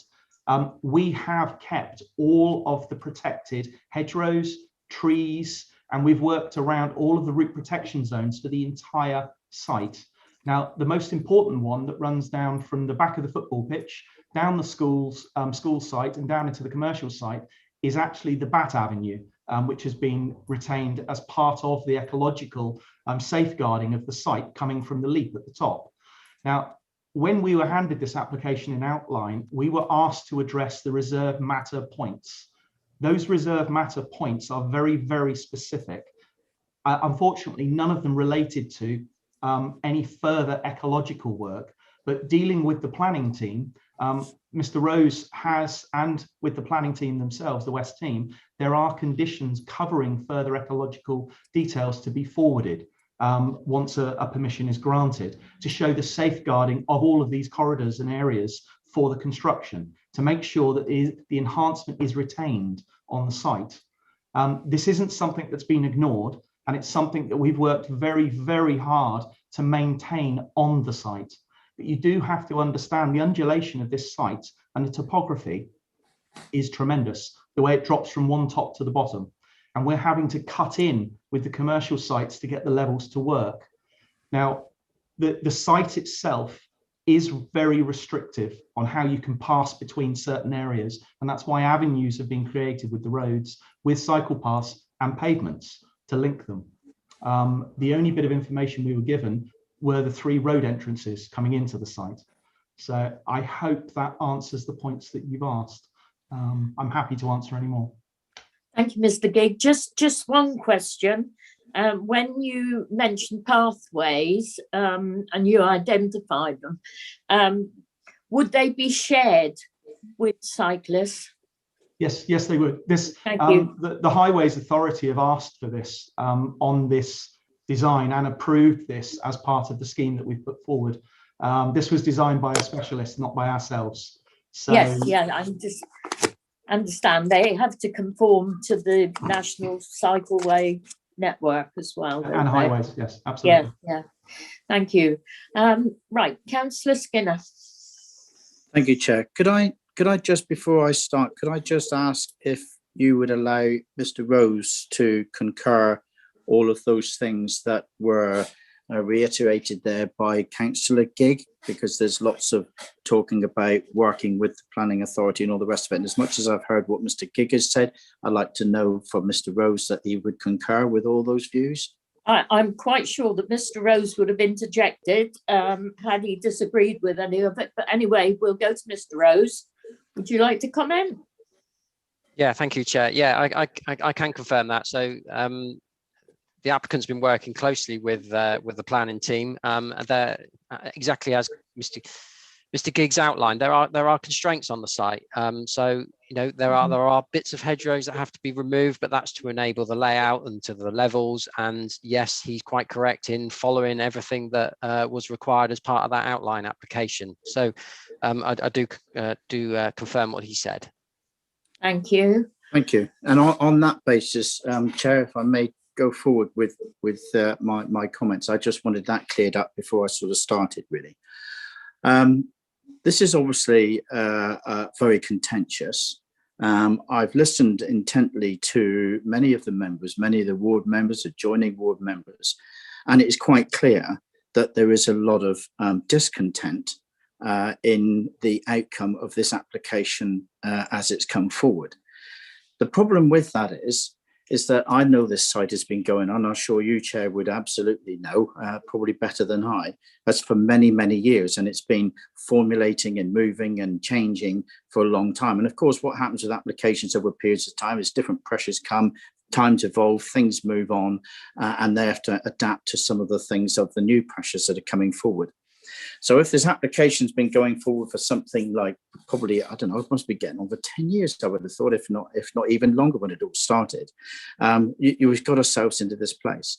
Now, if I'm clear, and I'm from the papers that I've read, that this is not about us determining whether we approve the actual site here about having planning permission. It's about the actual detail on the site that's been put forward for us today. And lots of the members that have spoken, and particularly ward members that got very much involved with this, don't seem to like this layout and the setup and the way that it's set out. And particularly one of the points that has come forward is the severe lack of particularly Councillor Miller and Councillor Chapman adhered to. Councillor Cagle spoke very well about the lack of affordable housing.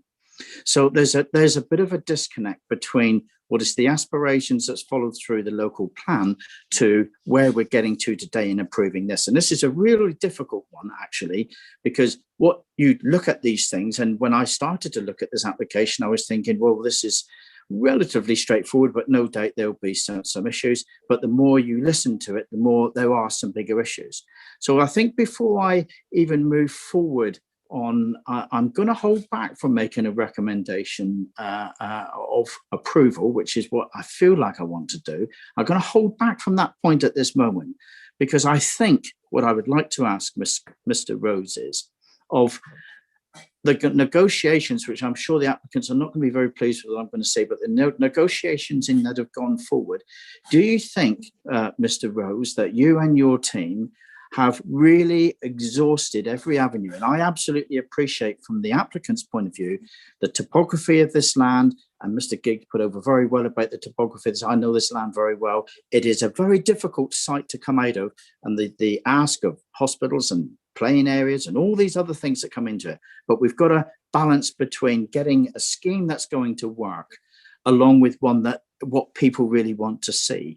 And sometimes if you play too hardball, you'll end up with not a lot at all. So as much as this isn't satisfactory, it may be where we go. But from my question to Mr. Rose is, do you think, Mr. Rose, because this is what's being asked of everybody else, to refuse this application? Because if we do refuse this application, all it means is we go back to the drawing board for more things to try to come out of what they are. I think Mr. Gigg actually answered some of the questions, not all, but some of the questions regarding the cycling and those sorts of things, and he put that very clearly on the table. So my question to Mr. Rose, if you don't mind, Mr. Rose, where do you think that if let's look at the strengths and the weaknesses, if this application were to be refused today, what does that mean for us as a planning authority, for you as head of the planning team, as to how you're going to negotiate, and is there room to negotiate more out of it? That's the leading question. That's what everybody wants to know. So let's just drill down to that.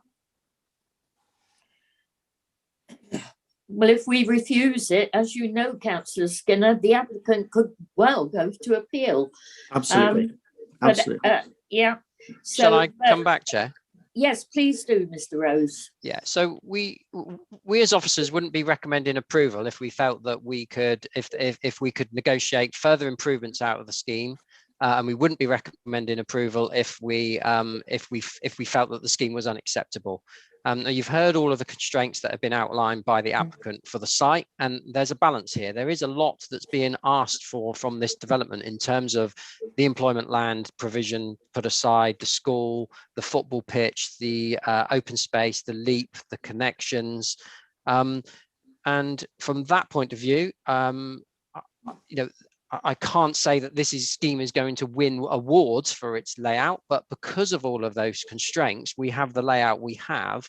And I wouldn't want to be on a stand being cross-examined by a QC in terms of concerns with the layout, because I think the applicant has come up with either mitigated concerns that have been raised or come up with very good reasons why they can't go further in those regards. And as I said in my presentation, I fully understand the concerns of the landscape architect and welcome him being critical of these schemes, but it's our job as the planning officers and in fact your job as the committee to make that balance of this isn't the best award-winning scheme there is, but does it tick all of those boxes well enough for us to approve it, or is it not bad enough to refuse? And we're certainly in that position. And I fear that if we were to go away and try to negotiate some of the layout, the changes, and some of the other things, that we would be coming back with, well, we'd either end up with a scheme that isn't viable, or we'd be coming back with a scheme that's really going to result in provision of even less affordable housing than we have at the moment. So for that reason, I do think we've got to a position where we should be, well, that's why we are recommending approval of the application. And I don't think there's much else we can get out of it. Thank you. On that basis, Chair, I'm going to put forward a recommendation, if you don't mind, of approve this application, because I feel that if we end up going to appeal and the way that Mr. Rose has laid out, I fear that we could be in a worse place than we are now. I know I'm not going to be the most popular man in the world here, but somebody somewhere's to stand on the wall. So I'm going to make a recommendation of approval. Thank you. Thank you, Councillor Skinner. Is there a seconder for that proposal, please? Yes, Chair. Sorry, who is that? Councillor Mike Howe, unfortunately. Yeah. Okay, thank you, Councillor Howe. Just one thing I'd like to ask. Mr. Rose, you said that we might end up with less affordable housing than we already have. But the affordable housing was secured through the Section 106 agreement, wasn't it? And we've been told that more or less that's not up for negotiation. Yeah, so the outline consent secures 5% as affordable, and obviously if you negotiate all of the, if you negotiate changes that result in a reduction of the number of units, then you're going to have 5% of a lesser number. Right. Or alternatively, you might get to a point where you've got so few houses, or say such a reduction in the number of houses that the proposal doesn't become viable at all. And in that case, certainly an inspector would say, well, they would rather have a scheme that is okay than refuse one. So that's what I meant by that. Thank you very much. Could I at this point say that a lot has been said about the environmental, ecological concerns. There was a very comprehensive report from the landscape architect, as per usual, and he's to be congratulated on the work that he's done. He's obviously been on site, I would think, a number of times, looking at the detail in the report. And so I'd like to pass on thanks through you, Mr. Rose, to the landscape architect for all the work that he's done. I think as many of his concerns have been addressed as can be reasonably expected. So I'll move on to the next speaker now, Councillor Mike Howe, who seconded the proposal to approve. I did, but I still have some questions as well. Yeah. First one, Mr. Rose, or as has been mentioned about the SUDs, our landscape architect has quite rightly picked up the attenuation pond. I just want to make sure this attenuation pond is built in a safe way via the CIRA SUDs guidance, because obviously I know in the past you and me have had long discussions about SUDs features in Cranbrook and other areas where a child, for extreme measures, could fall into such a feature and not climb out, or a parent could not get their child out. So I want to be very clear that this SUDs feature has all the health and safety considerations around it, that it is of a shallow slope type that are, or fenced one way or another, etc., etc., etc. We need to be really clear about that. If I could get the answer to that, I'll break it up if you don't mind, Chair, for a couple of questions, sort of thing. Yeah, can you answer that one then, please, Mr. Rose or Yeah, Mr. King? So when the landscape architect made the comments, following those comments, we've been back. We've spoken to Devon County as the flood authority about the levels of water in there, and one of the so we're satisfied with that. And one of the further conditions that I was proposing in terms of landscaping is to deal with that matter. We're satisfied from the plans for the levels, but we want an extra condition on there to go on about the details, exactly as Councillor Howe suggested, of the fencing to ensure that happens. Thank you, Mr. Rose. Thank you. Could we make that a condition? It has to be. If approved, please. Thank you. Right. Okay, Councillor Howe, do you want to come back now? Yeah, I've got, as I say, two more questions I've got to ask. It's just easier in small bits. The next one's regarding the school, Mr. Rose. And in the presentation, you said about 2 years or so. obviously looking at the recommendation and everything else, I just want to be sure that if a free school doesn't come forward in the next few years, that there isn't a timeline on this, provided Devon County say a site is still required, that the site will be protected however long that Devon County opinion stays. Obviously, in following on from that, the recommendation on the outline is that, you know, while Devon County want it, but don't have any plans for it, other community uses will be allowed. And I just want to make sure that will be still there and contained and secured almost in perpetuity, provided Devon County say they want the school. And what would the outcomes be if Devon County turned around and said they didn't want the school in 3 years' time or whatever? Okay, yeah. So the site for the school is required by the local plan, and it's secured as part of the outline consent by a condition that the land be put aside for that school. And as part of that condition, there's no timescale on that in terms of, I know Councillor Ingham mentioned it was time limited, but there's no time limit on that. So that condition binds for that site, and it will bind for as long as Devon County say that they think that there's a requirement for a school. In the meantime, there is a condition on the outline that says the applicant has to get us details of how that area will be used in the interim period, whilst Devon County and the issue of the school gets resolved. So the applicant will have to get us details of that, and we will have to agree that. In terms of what happens going forward, if it gets to the position that Devon County decide that they don't need a school, then at that point, there will need to be discussions with the applicant about what happens with that land, stroke they will put in further planning applications, and we will deal with that at the time. But at the moment, that land is safeguarded in perpetuity, in effect, until Devon County no longer require the site for a school. And just to clarify some of the debate, I think it was me that mentioned the possibility of a free school, because the last time I spoke to Devon County about this was one of the options that they had raised. Thank you, Mr. Rose. Councillor Howard, does that answer your questions? That answers my second question. The last one is a bit more of a debatable question now, not a question as such, but we've got to remember as a committee, this has been going on since 2014. That was when the outline was originally put in. You know, like everything, we can't change history. We can't rewrite it. We can't do anything about it. The local plan was made, formed with all the knowledge of, and I accept what the local residents and the local councillors are saying. I get that, but we all lose arguments in the council chamber and here at planning committee. But we have to live with those outcomes, and we have to understand the context decisions were made at the time.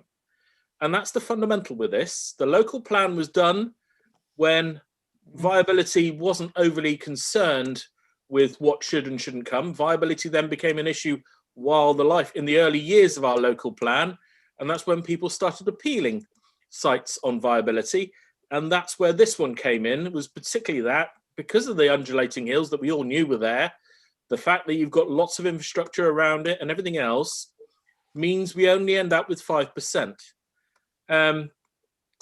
which is really regretful, but it is a fact of life that we have to live with, and we can't change that. And it is that fact. If we want to put something else in, as Mr. Rose has said, it's going to make it worse in viability terms, and as such we lose something else. You can't win both sides of the equation. And again, it's actually a point I want to pick up with Mr. Rose. The last point is on wildlife.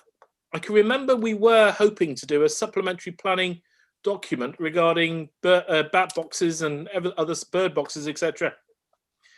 We never got round to it from my memory, but I assume that is still the case out there somewhere, that we might resurrect it as part of the new local administration so that we can get more strength in doing this with developers, because the cost is fairly minimal, but obviously the benefits to wildlife is, you know, not unsubstantiated, shall we say. It does work.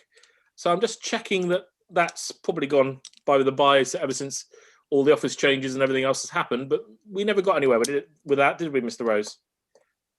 No, and there's well, sort of two reasons for that. One, the biodiversity gain legislation that's going through government will mean that we will be able to require these things going forward when that legislation comes in. Secondly, obviously, when you as members are dealing with a new local plan, then you can also cover it at that time. What I would say in relation to this application, one of the points I wrote down following Mr. Nichols' comments is if you wanted to, then we could add an extra point to condition 6 on the ecological management plan and ask for the submission of some details and bird and bat boxes if that was felt an additional requirement that members felt was necessary. I mean, certainly I would support that, because I believe everything and anything we can do for our wildlife is good, and I don't believe that should fundamentally break the bank of any developer. I think that's a very small thing, and I think all developers now look to improve their schemes in any way they can. So I'll be happy with that. Thank you very much, Chair. Thank you, Councillor Howe. And if this is approved, could we include that as a condition, please? Thank you. Councillor Pook. Okay, thank you. I'll try and be brief. Like everyone else, I regret the number of affordable housing, but I do accept that it's all been passed before. But I just want to bring up a point that Mr. Gigg made and sort of say, and sort of his apologetic insofar as that he couldn't address anything on the S106 because it was signed and agreed. But just want to confirm that the agreement is between two parties, and if two parties both agree to a change because it's felt beneficial to both, then I assume a 106 can be changed if both parties agree. Perhaps Mr. Rose can just agree that confirm or not that at the end. Secondly, on all the environmental issues, I fully support all the comments being made. Yeah, I'd love to see more in there, but we are where we are, and a development is going to cause something. So any extra conditions can go in number 6, be fully appreciated. Next to two questions, and perhaps it's in the detail already. But the delivery of the employment land, what perhaps Mr. Rose can answer these two at the end. Delivery of employment land, when are there any conditions, and when is that going to come forward, or is it going to be an empty site for in time immemorial and end up being houses in the end? Are there conditions on it? And secondly, on the health contribution, I'm a bit confused. I've just been reading I've gone off the page I was reading on. Now, is the fact that there's not a health contribution because the NHS didn't respond in time? Because perhaps that's beholden on our planners to make sure specific consultees do respond and understand the importance. Because from my reading of this, the NHS are looking at £500,000 contribution, but from what I understood from what Mr. Rose said, they responded too late, so it's not there. Have I totally misunderstood it? In which case, there's a bunch of questions for you, Chris. Thank you, Mr. Rose. Okay, so in terms of the employment land, there's no timescale in the strategy and the local plan about when that needs to come forward in association with the housing. So there's no tie between the two. So that comes forward as and when, and we don't have any control over that. With regard to the Section 106, then yes, there is a process where an applicant can come forward and seek to negotiate a Section 106 to make whatever changes they like, and it would be within our gift to accept those changes or not. But in experience, people that come in with those changes, it's to take some benefit out of the scheme, not to add something in. And with regard to the NHS contribution, it's not because their comments were late, it's because the legal advice we've had following an appeal decision in Teignbridge is that the NHS, as in the trust, should only be asking for contributions on sites that aren't allocated in the local plan. And that's on the basis that they should be engaging in the local plan, and from the local plan, they can do projections of house numbers, and off the back of that, then secure the contributions from the government towards the NHS. So it's not because their comments were late, but it's because this site is allocated in the local plan and they engage in that process. That means they should have been able to factor this number of houses into the funding they've been asking for government, and therefore this development doesn't need to pay for it. Oh, and of course, because we're at reserve matter stage, so that should have been dealt with at an outline stage. Yeah, yeah. Thank you very much, Ms. Rose and Chair. If I can just say, invite Mr. Gig then, since he was apologetic at the small number of affordable houses, this is his opportunity. If he feels that there is enough, he would like to see a better contribution of affordable housing, the door is open for him to change the 106. Thank you very much. Thank you. Councillor Key.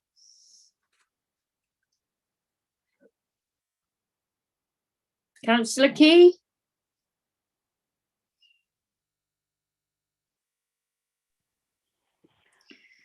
Councillor Key there? He's on mute. Yes, sorry, I couldn't get through on the mute. Okay. Yes, I mean it's. I remember when this site actually came to the committee, and I was, sort of very, very apprehensive about it when it had 350 houses there. And looking at what it is now, I feel that it has advantages in the fact that it has got a break in between and makes it look a little bit more presentable. With regard to the trees in the area there, I can appreciate the fact of that some of them have to be cut down. Very, very sadly, I've just had to cut down 7 ash trees because they've got the ash dieback. And just hopefully that they will be replanted with a deciduous tree that hopefully will take their place. With regard to the attenuation pond, I mean, I designed a pond the other day for somebody, and they wanted to make sure that it, anything like a hedgehog or that could get out of it. And it's quite easy to actually just put a slope on one bank somewhere so that anything can get in or just walk in or walk out without any problems at all. But yes, I mean, I think the design, it's unfortunate we've only got the 16 or 15 affordables, but that I'm afraid is how it's been originally agreed. But yes, I mean, it's gonna really have to go forward, I think, because we wouldn't stand very much of a chance if it went to appeal, and therefore I support the application. Thank you. Thank you. Lastly, Councillor Gazzard. Thank you very much, Chair. Like everybody else, I know this site extremely well, and I'm very grateful for all the comments and the debate that's been had on this. I have to say that I have reservations on this development. We have the opportunity here to do something good for Exmouth. It's a massive development on the edge of Exmouth. And I feel it hasn't dealt with the issues of climate change. As has been said, Exmouth Town Council have announced a climate emergency, the same as the District Council. And I don't think that the development has addressed that issue whatsoever in relationship to the number of houses that are going to be built. I have concerns about the pond. I hear what people have said about the pond. I have issues and concerns about the flooding, because as the 3 councillors that have spoken regarding the issues about this applications are quite right, and is that if there's any flooding up in Brixton Marley Road, where does it all end up? It all ends up down through Withycombe Brook and ends up into the town. And the town has a problem already with flooding issues. So I'm concerned that this is not going to alleviate any of the problems further down the chain. I'm starting to see. Sorry. Sorry, I thought you were going to pull me up on something. Sorry, Chair. No. I am saddened to see that there's so many trees that are going to go, and I was pleased with the wording that one of the residents brought up, was that there should be a blanket TPO put on this site, because that will protect the trees that are going to be there and some of the new ones that will be planted. But I still don't know how I will vote on this. I have great reservations on this application, Chair. Thank you for allowing me to speak. Thank you. I wonder if you could enlarge on your comment about climate change, Councillor Gazzard, because you referred to the number of houses, but what in particular in relation to climate change are you concerned about? Thank you for that, Chair. Yes, yeah, the number of houses has been reduced, yes, but I would have thought with the location that it's in, and from what I've seen when I've walked around there, that they may well have been able to do some solar panels and regenerate that for heating on the site. Thank you. Thank you. Wonder whether Mr. Gigg has any comment on that, solar panels? Yes, thank you, Chairman, for allowing me to talk again. The development site for solar panels will actually be picked up in the more detailed side of the proposals, because when SAP calculations are worked out for heat loss of properties, you have to allow for a green efficient within the build. So it is a possibility. It isn't something, until I see the design SAPs, which will be at the next stage after an approval, I would be able to commit to, unfortunately. Because I'd need to understand what the SAP assessor comes back and says. Thank you for that. There are no other speakers, so could I go to Mrs. Shaw now, please, to advise the committee of the motion and take the vote?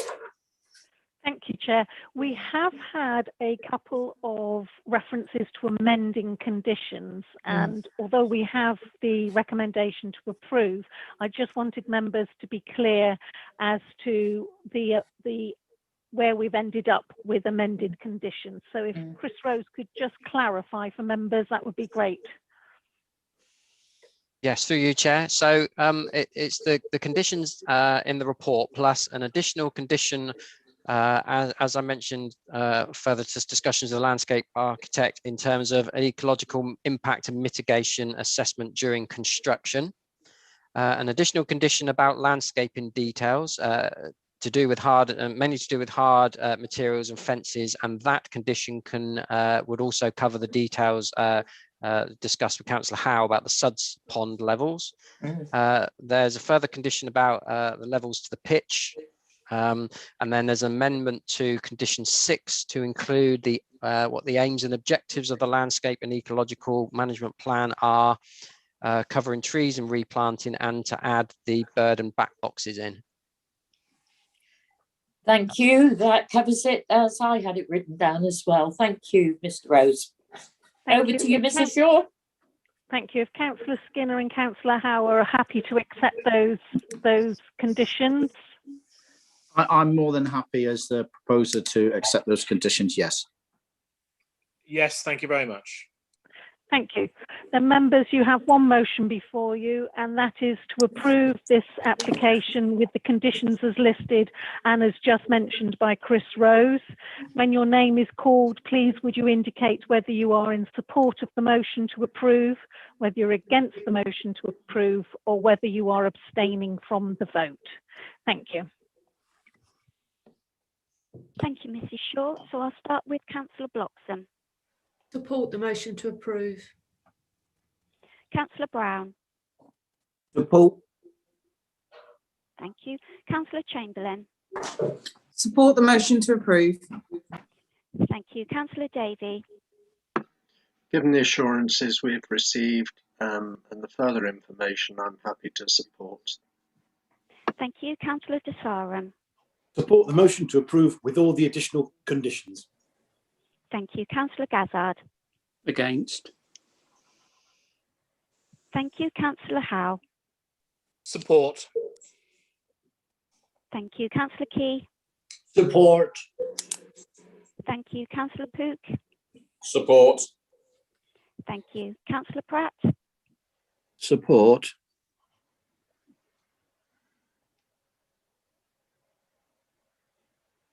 Councillor Pratt. He did say I'll come back. support. Yes. su- Oh, did you? Support, Sorry, Sir apologies. Wendy. Thank you. Thank you. Councillor Skinner.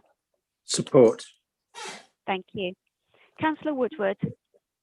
Going to abstain, I think. Thank you. Councillor Ragg. Support. Thank you. I can confirm the motion to approve has been carried. Thank you. Thank you, members. Thank you, Mr. Gigg. And thank you, officers. That was quite a difficult application to deal with.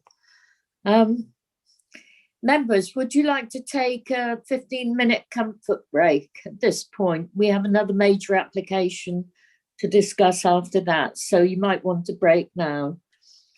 15 minutes? Can we come back then, say 12:10? Thank you. Shall I keep the live stream running and everyone mutes and shuts down their camera, or do you want me to shut the live stream? No, keep the live stream going, then we can see people as they come back. We'll know who's missing. Okay, so if everyone can make sure they're muted and their cameras are turned off, please. Thank you.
Right, members, welcome back.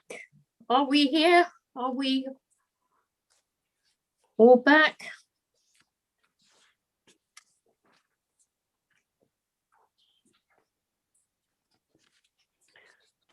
Some members still have their cameras off, so I'm not quite sure. Right. If you're back, can you put your cameras on, please, members?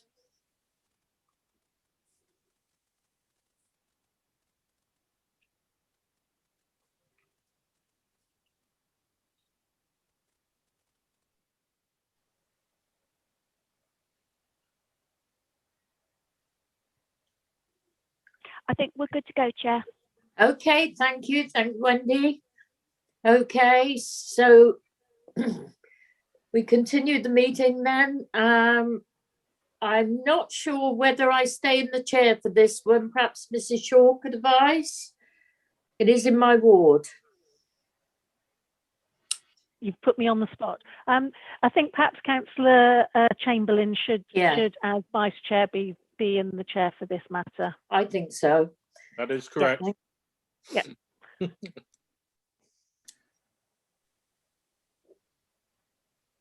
Is Councillor Chamberlain in the meeting? I am at this here. point in Yeah, time? that's just. I am here. That's just put me completely and utterly on the spot now. So Oh, I have I'm no sorry, idea what to say Sarah. to you. I'm so sorry. No, it's absolutely fine. So I'm assuming we're moving on to agenda item 9 now, planning application 19 /2829 /MFUL and 19 /2830 LBC Major Exmouth. Yes, that is the item. That is fantastic. Did we want to do a roll call to ensure everyone was here first as we've just come back, or are you quite happy? Cool. It is for you, Chair, at this point. We didn't adjourn for say, lunch, so it is for you, Chair, to decide if you wish us to run through quickly who's present or not for the item. Yes, I think we will do just very quickly to ensure everyone's back. Okay, thank you. So Councillor Bloxham. Present. Councillor Brown. Present. Councillor Chamberlain. Present. Councillor Davey. Present. Councillor De Sarum. Present. Thank you, Wendy. Thank you. Councillor Gazzard. Present. Thank you, Wendy. Thank you. Councillor Howe. Present, thank you. Councillor Key.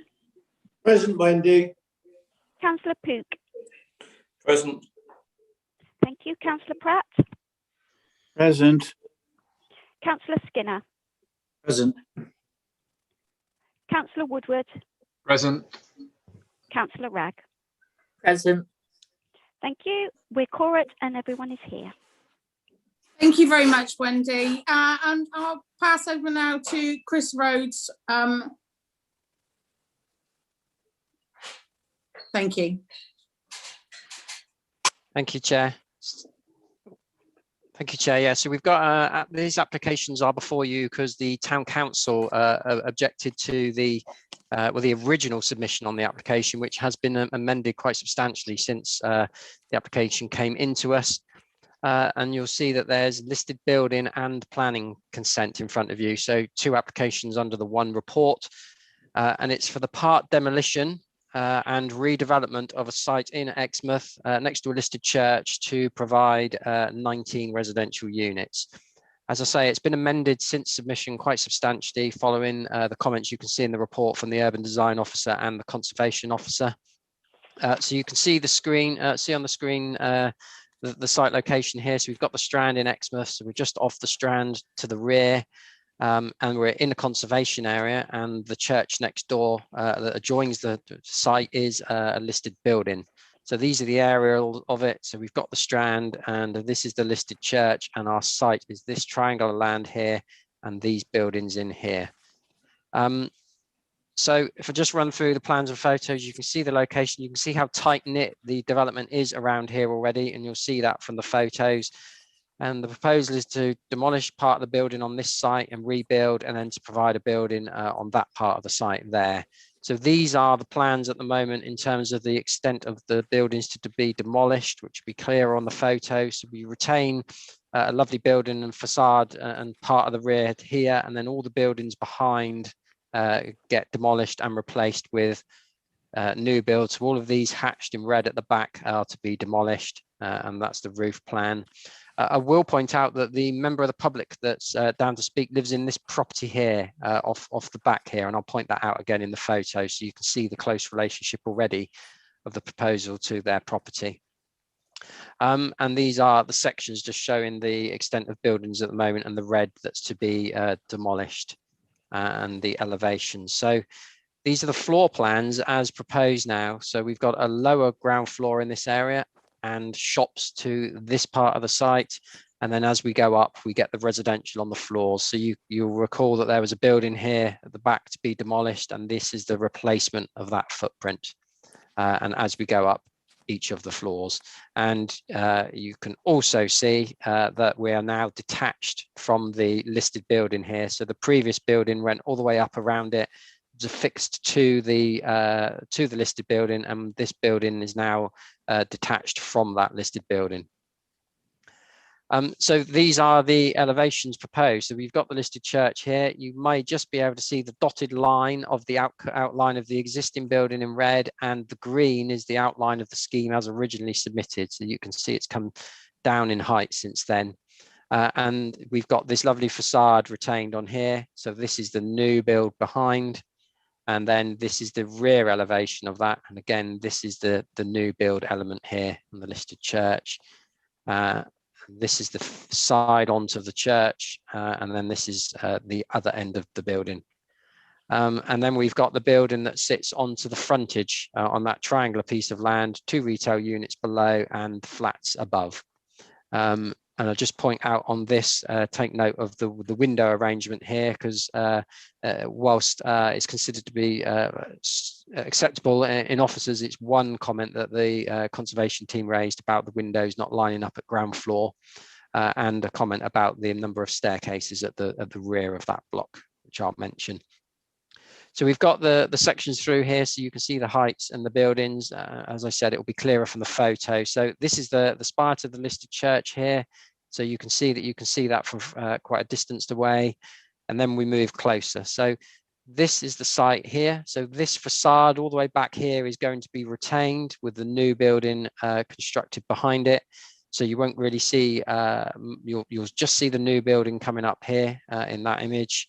And then we get to the rear of the building. So this is the triangular site where the 2 new shops and flats are proposed. And it's this red brick building here that's proposed to be replaced with the new build. So this building here, so you can see there's already a number of windows, and it's quite tight knit in terms of its relationship to the back of these properties.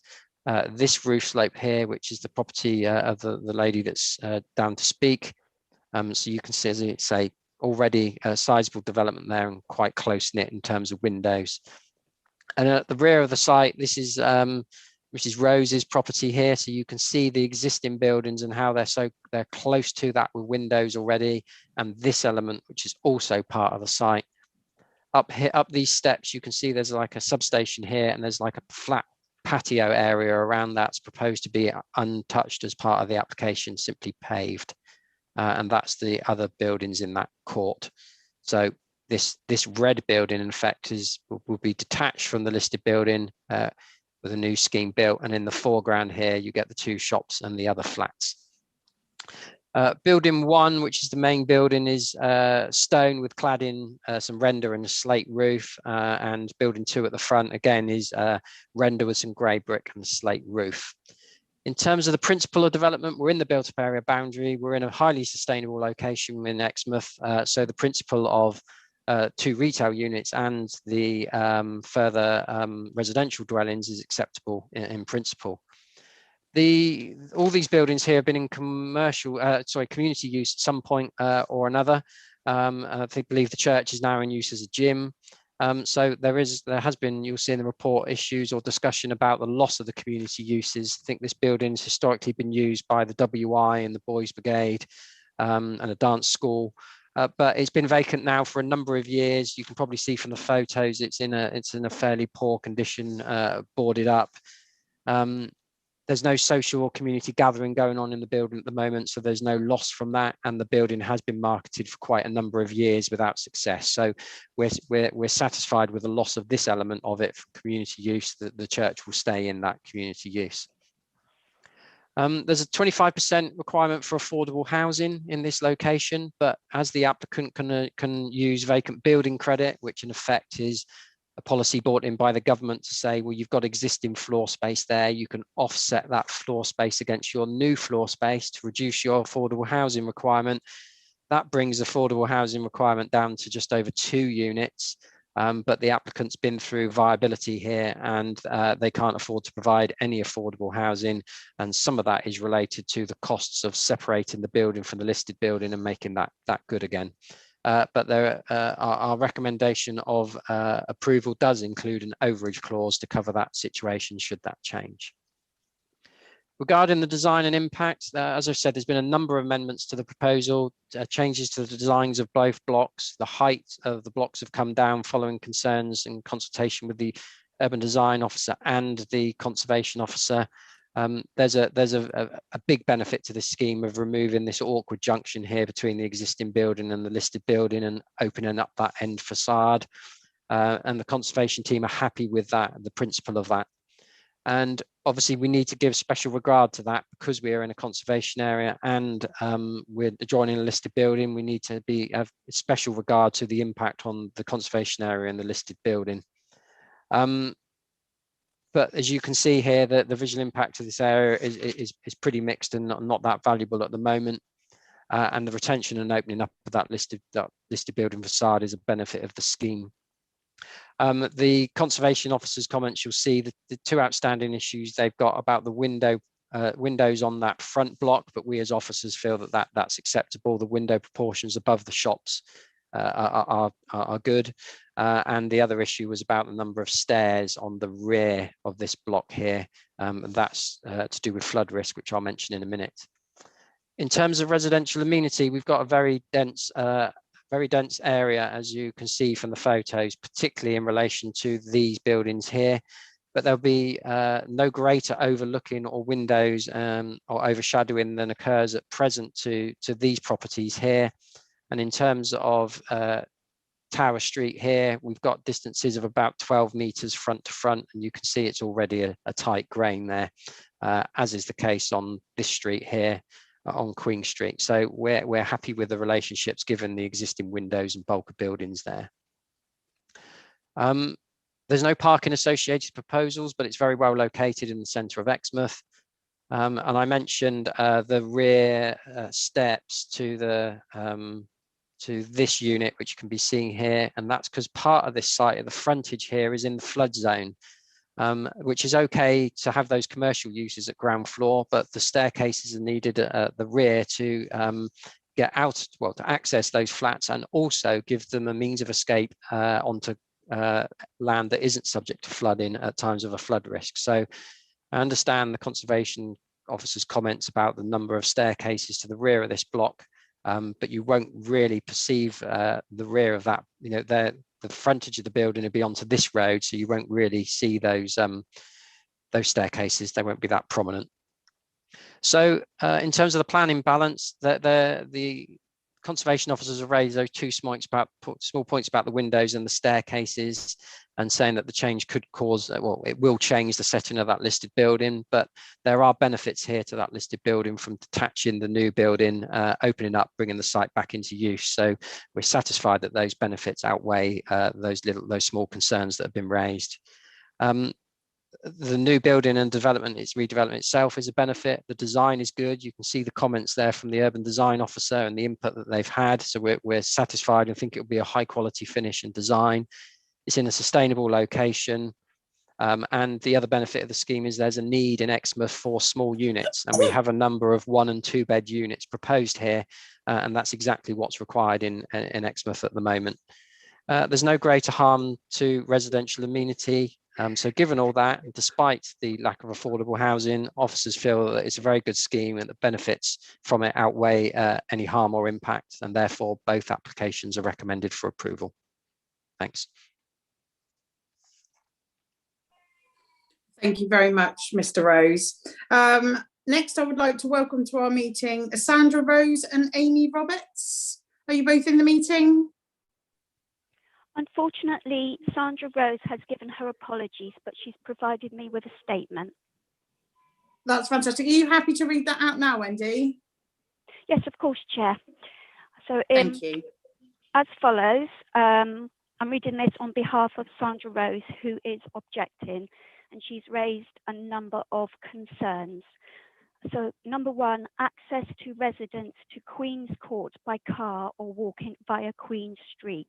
Will this be affected whilst demolition and building are taking place? Number two, where will the access for lorries and demolition be? Via Tower Street or Queen Street, or both?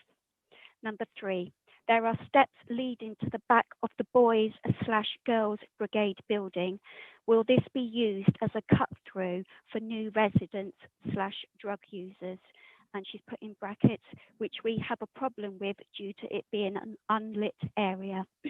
Number four, privacy.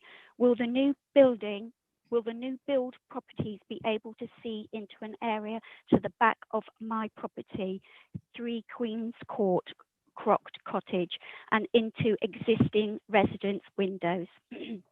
Number five, when will demolition/build times take place? Number six, who would my/other contact numbers be if there are any grievances regarding damage/noise? Number seven, my property is attached to the proposed demolition. How do they propose to do this without damage to my property? Number eight, where will there be parking provisions for new residents? The area outside my property is for residents who are Queen Court residents. I am concerned that they will use Queen's Court. And finally, number nine, mental health. There is an existing resident as well as myself that are seriously affected by repetitive noise. How do they propose to minimize this? That's the end of the statement. Thank you very much, Wendy. Next, I would like to welcome to the meeting Amy Roberts. Are you here? Good afternoon. Yes, I'm here. Can you all hear me? Yes, we can. You'll have 3 minutes to speak. Lovely. Thank you. Okay, thank you. This is a brownfield site in a very sustainable town centre location, exactly the type of site where residential development is encouraged. The existing buildings are unattractive and in a significant state of disrepair. The buildings are also physically attached to the neighbouring listed church and were all added at different times without any due regard to the parts already in situ, which has resulted in a number of voids and inaccessible areas which have caused major damp and structural issues and are putting the listed church at risk. The obsolete buildings have been vacant for over a decade and there is zero potential for them to be returned to any beneficial use in their current state. This is a real opportunity to regenerate this part of Exmouth town centre, preserve a heritage asset and provide a type of housing that is very much needed. It's been proven with robust evidence that it's not possible to contribute to affordable housing, but as Chris Rose identified, an overage clause would apply. The final scheme has been worked up over several years and in close liaison with your officers. The applicant has always been willing to engage in order to come up with the best solution for the site. There were several design iterations tabled as part of the detailed pre-application discussions, and there have been several further iterations during the life of the planning application to address comments made by your officers. Fundamentally, the building has been designed to be subservient to the listed church. The scheme has been subject to very detailed analysis with regards to heritage impacts, and the development would optimise the use of the site in a way that's deliverable and would preserve a prominent listed building and also enhance its setting, whilst also enhancing the character of the area by replacing derelict, unattractive buildings. All elements of the existing buildings which have heritage value are being preserved and incorporated into the scheme. Providing some separation between the buildings and the church would also have the benefit of enabling the southern elevation to be opened up and viewed. Currently it's blocked from view, so it would be able to make that end elevation be seen and appreciated. The smaller block was added in response to a suggestion by officers who highlighted that a building had been located there historically and that retail units here would add to the vitality and viability of this part of the town centre, which at present isn't being optimised and has more of a backstreet character. The scheme has the support of your planning officers and your urban design officer, whose positive conclusions are in the committee report. Crucially, this is about making efficient and beneficial use of previously developed land in a very sustainable location, which is a core principle of national planning policy. If these proposals are not supported, this prime town centre site will simply remain vacant, closed up, and will fall further and further into disrepair to the real detriment of the area. This is a very real opportunity to regenerate this part of the town centre. Sorry? Oh, sorry, I heard something. Preserve a heritage asset and provide housing of a type for which there is an overriding need. This is a policy compliant scheme with benefits that far outweigh any perceived harm, and planning permission and listed building consent should be granted without delay. And just quickly in response to Miss Rose's comments, we've had reports of antisocial behaviour around the back of this site. It's vacant, it's ordered up as best as possible, but in actually redeveloping this site, that's going to address that very issue by introducing some activity, natural surveillance onto the site. Thank you. Thank you very much, Amy Roberts. Apologies there, I heard a voice, so I thought you were telling me to, my time is up. Hence no, it was just to advise you that there was 30 seconds remaining. That's all. Thank you ever so much. Thanks. Thank you. Next, we'll move on to the ward members. And first of all, I have Councillor Ollie Davey. Thank you, Chair. Yeah, I broadly welcome this. I should say I did go to an exhibition which was actually held in the Tower Street Church. Must be at least a year ago, over a year ago, where I saw some of the early designs. So I'll just declare that as an interest, I suppose. I mean, there is a need, as Mr. Rose has said, for this kind of accommodation in Exmouth. The lack of parking doesn't concern me, because in a way it means that those people are going to use sustainable transport, or possibly join car clubs, or other ways of avoiding use of necessarily having to have their own car. So I think there are ways around that. The design seems to be sympathetic, and obviously I'm very pleased that the existing facades are being retained. I'm a bit saddened that we're going to lose the site of the church from the Queen Street side. But in compensation, I think having some commercial properties along that, that's what we're going to lose, I think, Chris, if I've understood the plans correctly. The shops are going to be along there. But as I think was alluded to, Queen Street is just a little cut through at the moment with not even a very good pavement. And so I think I would welcome a bit more commercial activity along here. There are one or two other small shops along there, I think. So on the whole, I'm supportive of this application, but I shall wait to hear what others have to say. Thank you very much, Councillor Davey. Next, we move on to Councillor Whibley. Councillor Whibley's not in the meeting today. Ah, he's not. Okay, no worries. Next, we will move on then to Councillor Wright, please. Thank you, Chair. Yes, like Councillor Davey, I was invited as district councillor to the exhibition that was held there. It must have been over a year ago.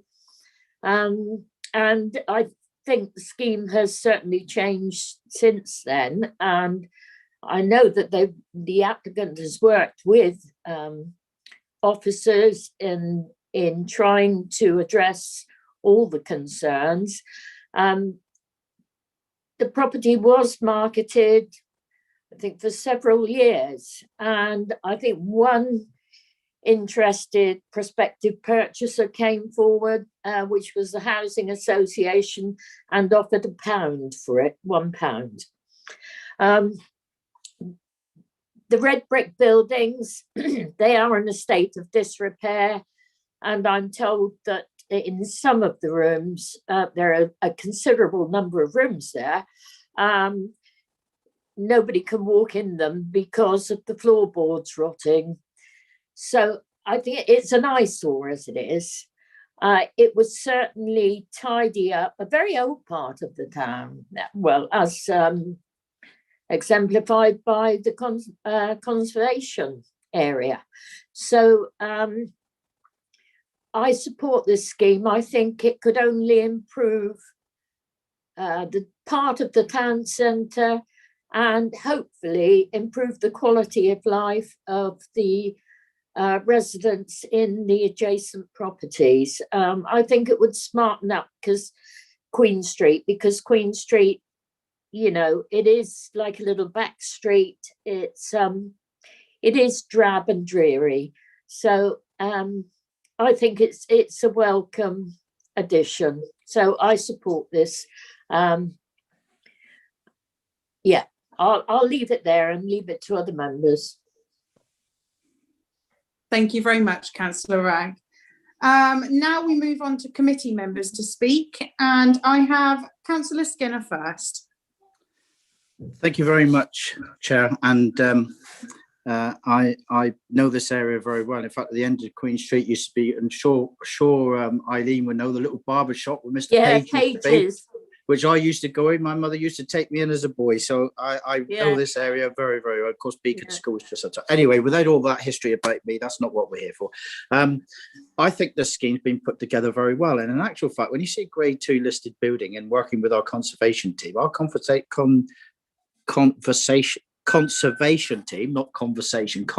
team are really quite at it, and they're really quite keen to make sure that we keep our conservation very much in East Devon throughout the whole of the district, and they've worked really quite hard on this. And from the plans that were put forward, I think it looks really, really good. And when you see from where they are, the contrast between the old church and that red brick building that is sat beside us, and how that's fallen into disrepair, and how or why or whatever that is, that isn't the point. The point is, this is somebody going to make an investment and make a regeneration into the town centre, and I think it's only to be applauded. So if nobody else has recommended, I shall be moving a recommendation of approval, and I hope that I will get somebody to support me in moving this forward. And I need to say no more than... Thank you very much. I'll leave it to that. Thank you. Happy to support you, Councillor Skinner. So, Councillor Skinner, that's a proposal, and then Councillor De Saram, you're next to speak, and you'd like to second. Yes, I would, please. Is it okay for me to speak now, Chair? Of course it is, yes. Thank you, Chair. No, Excuse I was me, just... Chair. Sorry, Councillor yeah. De Saram. Sorry. Could I just check with Councillor Skinner and Councillor De Saram that they are moving to approve both the planning application we have before us and the listed building consent application we have before us? Absolutely. Absolutely concur. Thank you. Sorry. No, thank you for your expert advice. All I was going to add was that the vitality, the retail space will contribute to the vitality of the town centre if it's managed appropriately after COVID. As we know, there's been a lot of online shopping, and hopefully we can use these new units successfully to fit into the town centre, both in terms of the quality of the design with the flats above them. So I think it is a very positive move, and that's why I'll be more than happy to second it. Lovely. Thank you very much, Councillor De Saram. Next, I have Councillor Poot to speak. Thank you. I will support the application, although I find it's a shame that what's a very good application for the majority of the site, I think, is spoiled by that by the development in the car park with the extra retail units, because I do question how many retail units would want. And the fact that we're now sort of crowding out an area and losing a vision, losing a sight of the church, which was actually quite attractive to have the space and the view. So I know we can only address the application in front of us, and therefore you either approve or don't approve, and if on balance it should be approved. But I really do question the building put in front of the church there on that little triangle, and also surprised that that it's a suggestion by the planners as opposed to the the applicant, because normally we're trying to sort of stop the applicant sort of overcrowding a site, whilst here we seem to be encouraging them. Anyway, I'll support it, but I do question the benefit of that extra set of buildings. Thank you very much, Councillor Pook. Next, I have Councillor Key. Thank you, Chairman. Yes, I concur exactly what Councillor Pook has said. It is sad to think that we're going to lose the site of that church, which is very, very nice. Can I just ask Mr. Rose, because on the actual plan that we've got, on the paper plan, the red line goes right in around the church, but is that little wall in front? No, go back to the original one that we had there. No, the next one back where it showed the church there. There's a little wall in front of the church there. Is that going to stay? Because according to the plan that we've got on the details, the red line goes right in around touching the church. Can I ask Mr. Rose if that's right, or is that little wall going to stay? Yeah, I believe the ownership runs along the line of that wall. Ah, right. So the map that we've got is wrong then. That's what concerned me. It was going to be almost joining the church. So, okay, that's fine. Thank you very much. I fully support it. Apart, as I say, I concur with Councillor Pook what he said. It is sad that we shall miss the actual, the site of that church as it is, because it is very, very attractive. Thank you. Thank you very much, Councillor Key. I wonder if we now go over to Mr. Rose so he can just come back with any answers to any questions and cover them that they've come up. Thank you, Chair. Yeah, just on the point there that's raised by Councillor Key and Councillor Pook, the reason the conservation team and officers came forward with a building here is because historically on the maps there was a building there before, so the conservation team felt that that it was okay to follow that. But I do take your point about restricting that view because of that building. And yeah, just to cover off the points raised by the member of the public. She was raising concerns about access and impact during construction. I'm sure members are aware there's two conditions on there covering a construction environmental management plan and a construction plan for traffic. So that will cover those 2 points and make sure that they aren't unduly disturbed by construction. It's a very constrained site, so a lot of the construction is going to have to take place on this site, on this triangular site to start with. She also raised concerns about overlooking, but as you can see, there's already windows overlooking the rear area there already, so it's hard to prevent that from continuing. She mentioned a concern about the building being attached.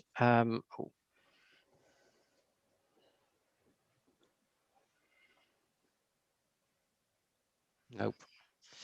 Can't do it without. So she mentioned a concern about the building being attached to the rear of the property where it's not the building that attaches at the moment, it's a sort of walkway that joins the corner of this building, and that's not proposed to change as part of the scheme, so there won't be any physical impact on the change to her property. And in terms of the concerns about noise, then that can be covered by those two Kemp conditions, and of course in association with environmental health and checking the hours there. And of course, as the agent said, there's a benefit here to bringing the building back into use because of its because of the antisocial behaviour that's been going on. Thanks. Thank you very much, Mr. Rose. Next on the list, I have Councillor Gazzard to speak next, please. Thank you, Chair. Yes, like Councillor Pook and Key, I have concerns about the loss of the view of the church, because it is a very focal building in Exmouth. Could I just ask Mr. Rhodes a question, and forgive me if I've missed it? Could you highlight for me where the bin storage is going to be, and are there any cycle sheds provisions, please? Yeah, so it's sorry, my screen's frozen, so I can't move on to the plans. But they were originally the bin store was to the front, and there was a concern by the conservation team about their location. That's now been moved, as I understand it, to within the front of the building, and also there's a bike store area in there as well. Thank you.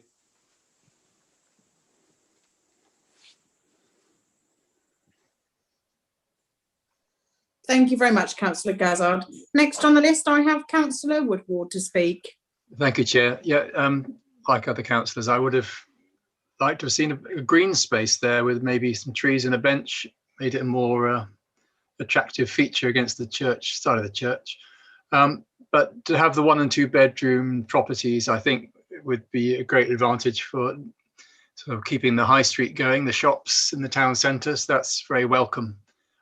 So overall, I'm very happy with the scheme. I think it'll improve what is a considerable eyesore at the moment.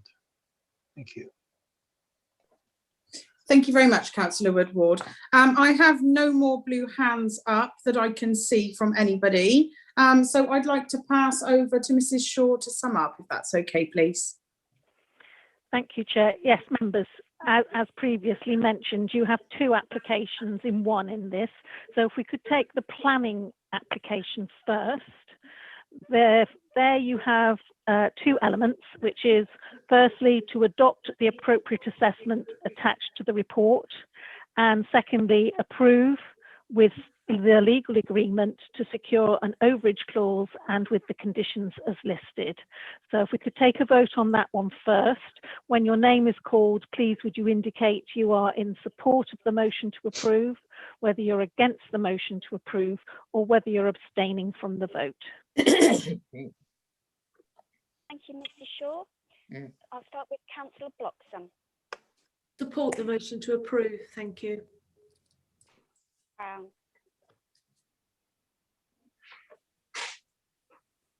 Councillor Brown. Oh, support the motion. Thank you. Councillor Chamberlain. Support the motion to approve. Councillor Davey. Support approval. Thank you. Councillor De Saran. In support of motion to approve. Councillor Gazzard. Support. Councillor Howell. Support. Councillor Key. Support. Councillor Pook. Support, and hope that the applicant sees the benefit of leaving out that second building. Thank you. Just support that. Support. Thank you. Councillor Skinner. Support. Councillor Woodward. Support. Councillor Ragg. Support approval. Thank you. I can confirm that motion to approve has been carried. Thank you, members. We'll now move on to the listed building consent application, and this one is straightforward in that the motion is to approve subject to the conditions as listed. Again, if you could indicate when your name is called whether you're in support of the motion to approve, you're against the motion to approve, or whether you are abstaining from the vote. Thank you. Councillor Bloxham. Support. Thank you. Councillor Brown. Support. Councillor Chamberlain. Support the motion to approve. Councillor Davey. Support approval. Councillor De Saran. Support approval subject to conditions listed. Thank you. Councillor Gazzard. Support. Councillor Howell. Support. Councillor Key. Support. Councillor Pook. Support. Councillor Pratt. Support. Councillor, sorry, excuse me, Councillor Skinner. Support. Councillor Woodward. Support. Councillor Ragg. Support approval. Thank you. And again, that motion to approve has been carried. Thank you very much, Wendy. Next, we move on to agenda item 10, and I believe. Oh, do you want to stay in the? No, I was just handing back, Eileen. Agenda item 10, and I will hand you back to your chair, Councillor Eileen Ragg. Oh, I thought I was going to get the rest of the day off then. Okay, thank you. Thank you for doing that, Sarah. No worries. Well done. Right, next application is agenda item 10, 1653, and it's a major outline, minor outline, major outline. Land north of Moonhill Copse, West Plist. I'd like to welcome Kevin Morley and Angie Hurren to the meeting, please. And hand over to Chris Rose to present his report, please. Mr. Rose. Thank you, Chair. So before I start on this, I've had late comments on the scheme, further late comments from County Highways from last Friday and again further this morning. And I'll explain those once I've run through the application, but just to make members aware up front that because in light of those comments from County Highways and highways matters now remaining unresolved, in my view, my recommendation to you on this application is going to change to one of deferring the consideration of the application to the meeting on Monday so that I can resolve these highways issues in the meantime. But let me run through the application and I can explain that in more detail and the context. So this application is before you because it's a departure from the local plan. It's an outline application dealing with access only, which is off the main B3181 here with pedestrian links further in part of the site for up to 71 dwellings. And if I just run through, these are the plans. You've got the main road here. You can see all the development around it here that's part of East Devon that we have approved over the years. And you can also see the copse to the front of the site. This plan also shows the levels details on the site, so you can see how it slopes down this way. So this is the latest aerial we've got. So you can see we've got Pincourt Farm and all the other development that we have approved in East Devon that now pretty much surrounds all of this site. So it's this area of land in here, not this house and not this copse. And this is the indicative layout that's been submitted with the application to show how 71 units could be placed on the site. And the things to note from this are double corridors around the site for the bats, retention of trees, and then links through. Then we have a play area here. And as I say, back corridors all the way around the boundaries of the site. And this shows how you can get that 71 units on there. But that would be for reserve matters. And then you can see here the sort of indications of the levels across the site. And again, this is the green plan. So again, showing those back corridors and the corridors through the site. So these are the photos of the site. It's this site in here through this gate. And this is a further view back down the road to the site. And so this is from one of the developments already at the bottom. So you can see the view up of the site here. And this is a view from the access down into the site. So you can see the hedge boundaries to the site and the new development that we've approved going on in the background and in that photo as well.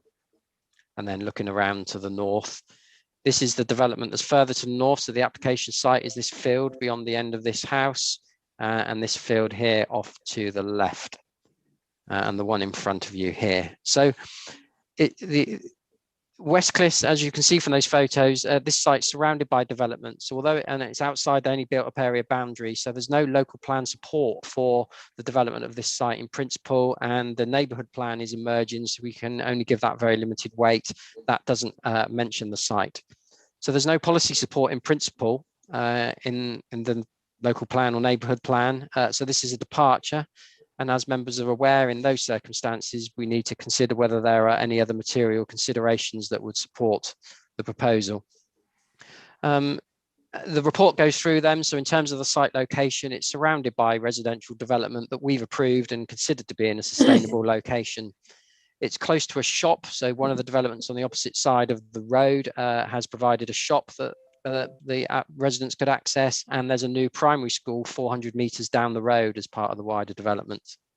There's a footway and cycleway to the frontage, and therefore is very well connected in sustainability terms. From that point of view, the application is acceptable. It does result in the loss of grade 1 agricultural land, but as you can see, this is a sloping field that's surrounded by existing development. It's detached, so it's hard to farm in itself, and the small area is not significant loss on its own. You'll also see from the report that there's been a lot of discussions about viability and affordable housing. The application originally came in at 18% affordable housing. It's been through viability, and we are now of the view that 50% affordable housing can be provided, and that is the planning policy requirement. So that has now been agreed with the applicant, 50% affordable housing. And the tenure and mix would be as per our policy requirements. In terms of the visual impact, you'll see the report that there's not really much concern about the visual impact from the surrounding developments that are going on. The report focuses on the potential or the fact that the site can be viewed from Poltimore House, grade 2 star listed building. And it's this field here that you can see, although there'll be development around it. So whilst there's a view from Poltimore House, it's not considered to be overly harmful. And in any case, the development of the scheme has other benefits. And at the outline stage or the reserve matter stage, we can ensure that all those boundary trees and planting are retained. 71 units is indicatively shown on the plan, and there's a parameters plan with the application, as I've shown, demonstrating how that layout can be achieved. So we're happy with the numbers. Drainage has also been resolved by the county. We've had confirmation of that in the last couple of days. So you can see the indicative scheme shows a SUDS feature down there. The details of that would be confirmed as and when we get a reserve matters application and the number of units are confirmed. In terms of ecology, there are bats in the woodland, hence we've got these double corridors all the way around the site to protect the bats and to enable them to move across the site. And that mitigation is secured by condition. So on to highways. You'll see in the report at the time that we published or wrote our report, there'd been a couple of years of discussions with County Highways from the applicant, and we were expecting Highways to confirm that they had no objection to the scheme on the basis that funding for road improvements in the area had been secured off of other development, or that Devon County had the funding to do that.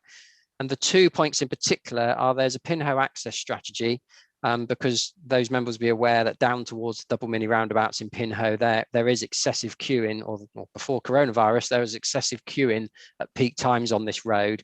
So Devon County are trying to come up with a wider road scheme to mitigate that impact.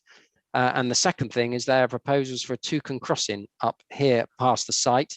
So that's a pedestrian and cycle crossing, which would then link this development in with all of our other development that's going in down Mosshain and with the Clyst Valley Regional Park. So when we wrote the report, we were under the impression that County Highways had secured that crossing and the access strategy, and that this development didn't need to contribute to that. But we had comments on Friday from County Highways saying that they were pursuing a separate Section 106 with the applicant to secure the crossing and a contribution to the access strategy, but that isn't the case. And then I followed that up with them, and this morning they've stated that the toucan crossing on here is being secured as part of another development, but that development is still under consideration and hasn't been granted planning permission yet.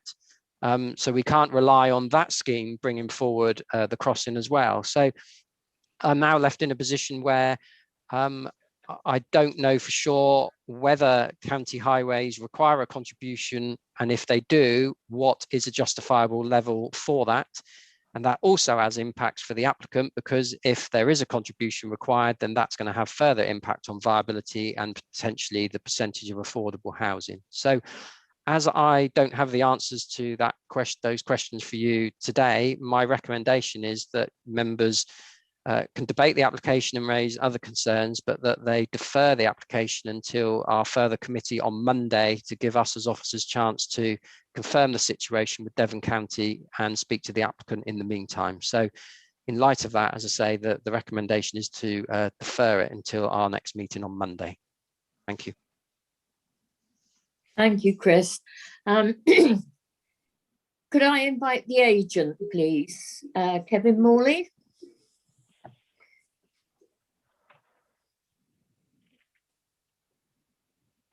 Is Mr. Morley here? I am, Chair. Thank you. Thank you, Mr. Morley. Welcome to the meeting. You have 3 minutes. Thank you. As the officer presentation pointed out, although the site forms a parcel of undeveloped land, it is surrounded on all sides by development. With the growth of housing and services and infrastructure within the area, the site is situated in a sustainable location. With the anticipated partnership of social housing provider, the proposals are now before members, offering a policy compliant minimum of 50% affordable provision. This is significant benefit in a context where delivery of affordable housing is generally being driven down by scheme viability. We seek only detailed approval for the access to the site at this time. However, we have worked with officers at both county and district level to demonstrate acceptable measures in relation to drainage and nature conservation safeguards and enhancements. At this indicative stage, we have sought to make an over provision of public open space while still allowing for an appropriate suburban density across the site. The developed parameters plan has responded to the constraints and opportunities presented by the site and seeks to guide development at reserve matter stage in a way that assures residential amenity, responds to local character, and avoids unacceptable harm to the wider landscape.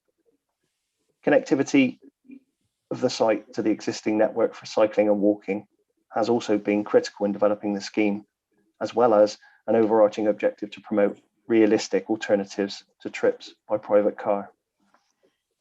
As officers have concluded, the site is in a highly sustainable location, and with the high provision of affordable housing, the application represents a significant planning gain within the overall balance. We therefore hope that members will accept the recommendation in the committee report.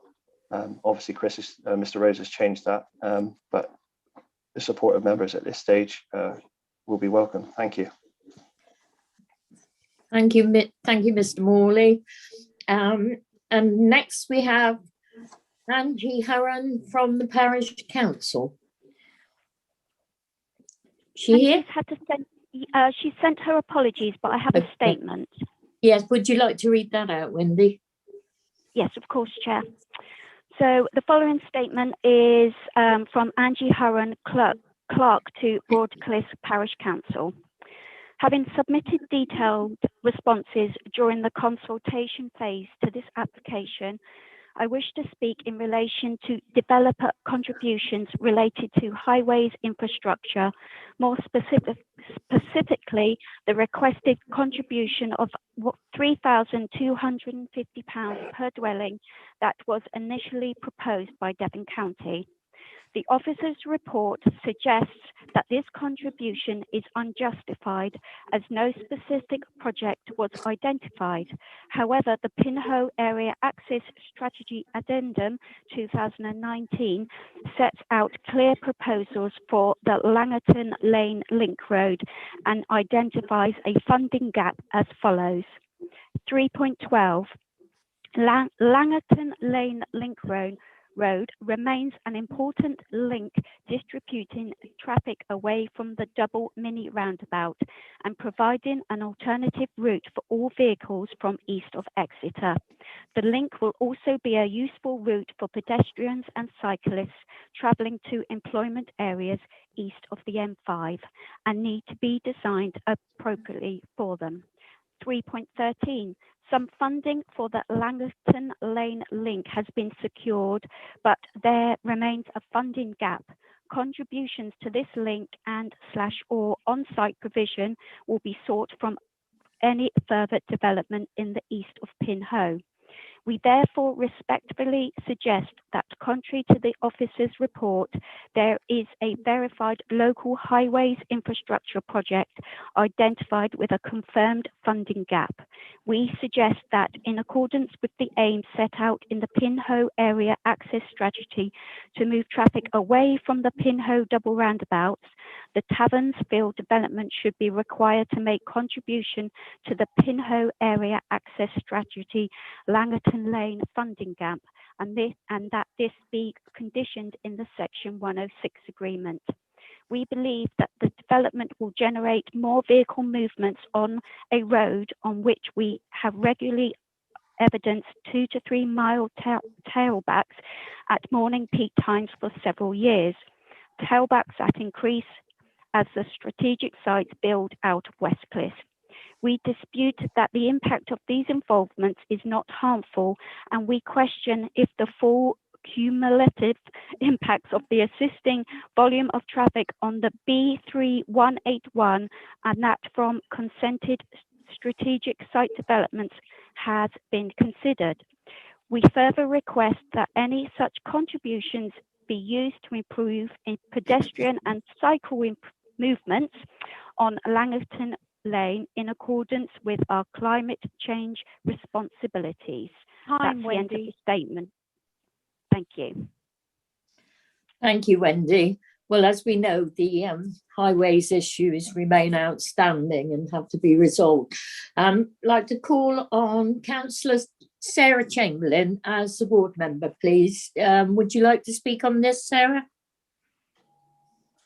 I think that everything that I would have brought up has just been Okay. spoken by Wendy, so I don't think I need to go through it all again. Thank you very much, though.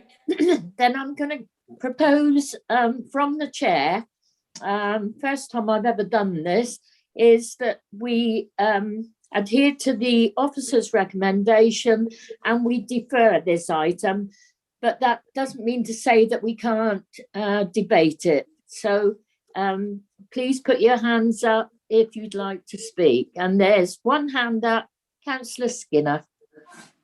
Thank you, Chair. And I was actually going to propose that. In fact, I was going to ask the suggestion, but you've just said it, as to whether or not we debate this now or whether we debate this on Monday or even another time. I feel that if there's information that is lacking, then in actual fact we're in a position that the application is incomplete, and because it's incomplete, I wonder whether or not we should be debating it now. But obviously we are. So let's move on with that, I guess.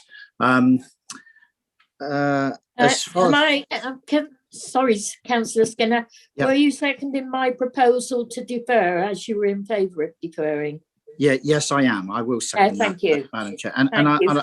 I just wonder the relevance of debating it now. If this is going to Well, come up I think that there may be some points that could be raised today, which could be addressed in the meantime before it comes back to us. Okay, well, I think on that, that's very, very fair point. I mean, that could help it speed it along, perhaps for Monday or even Whenever. even a further date. I don't want to hold the officers to Monday on the basis they still haven't quite got everything together. When we got an application like this, it's very important that we as members of this planning committee have all of the information at our fingertips to make the right decision. And the last thing I want is to make a decision and 2 days later, something comes out of the pot that we hadn't realised. I don't want to be in that place. I want them to be comfortable in the skin, that they've got absolutely everything and we can decide it then. I don't see that there's a massive rush here to get this through. I think I've made my points. I'm supporting you, Madam Chairman, supporting you, Chair, sorry, in going for a deferment. And I think I'd sooner have a further debate then, because something material may change, but that's fine. Let's carry on. Thank you very much. Thank you. Thank you. Right, Councillor Davey. Thank you, Chair. I'm reading through the report. There was a viability assessment which appeared to not be able to provide 50% affordable housing. Did I understand correctly from the applicant that it is now going to provide 50% affordable housing? And could I also ask that on page 173, it asks for bat and bird boxes, 20 bat and bird boxes to be provided.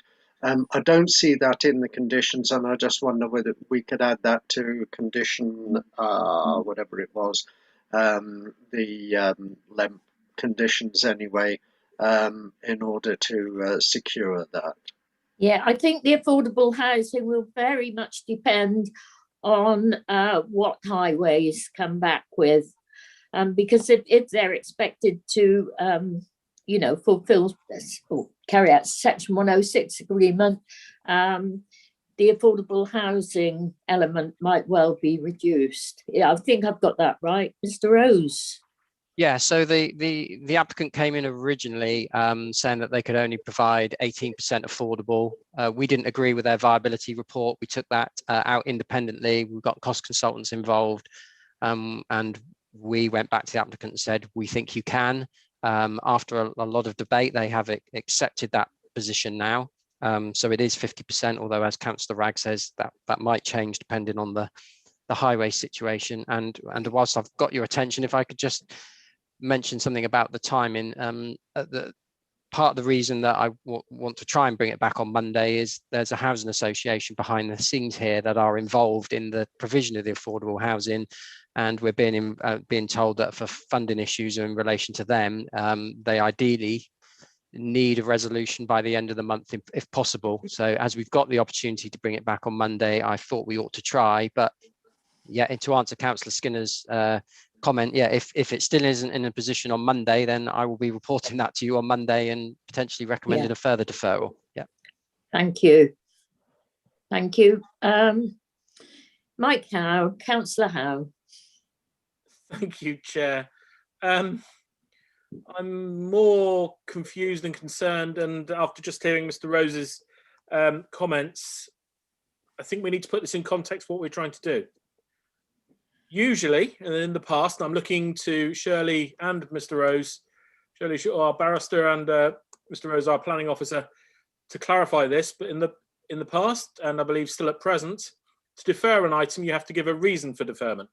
I see the reason for deferment, but that would be the only thing you would then discuss when it comes back.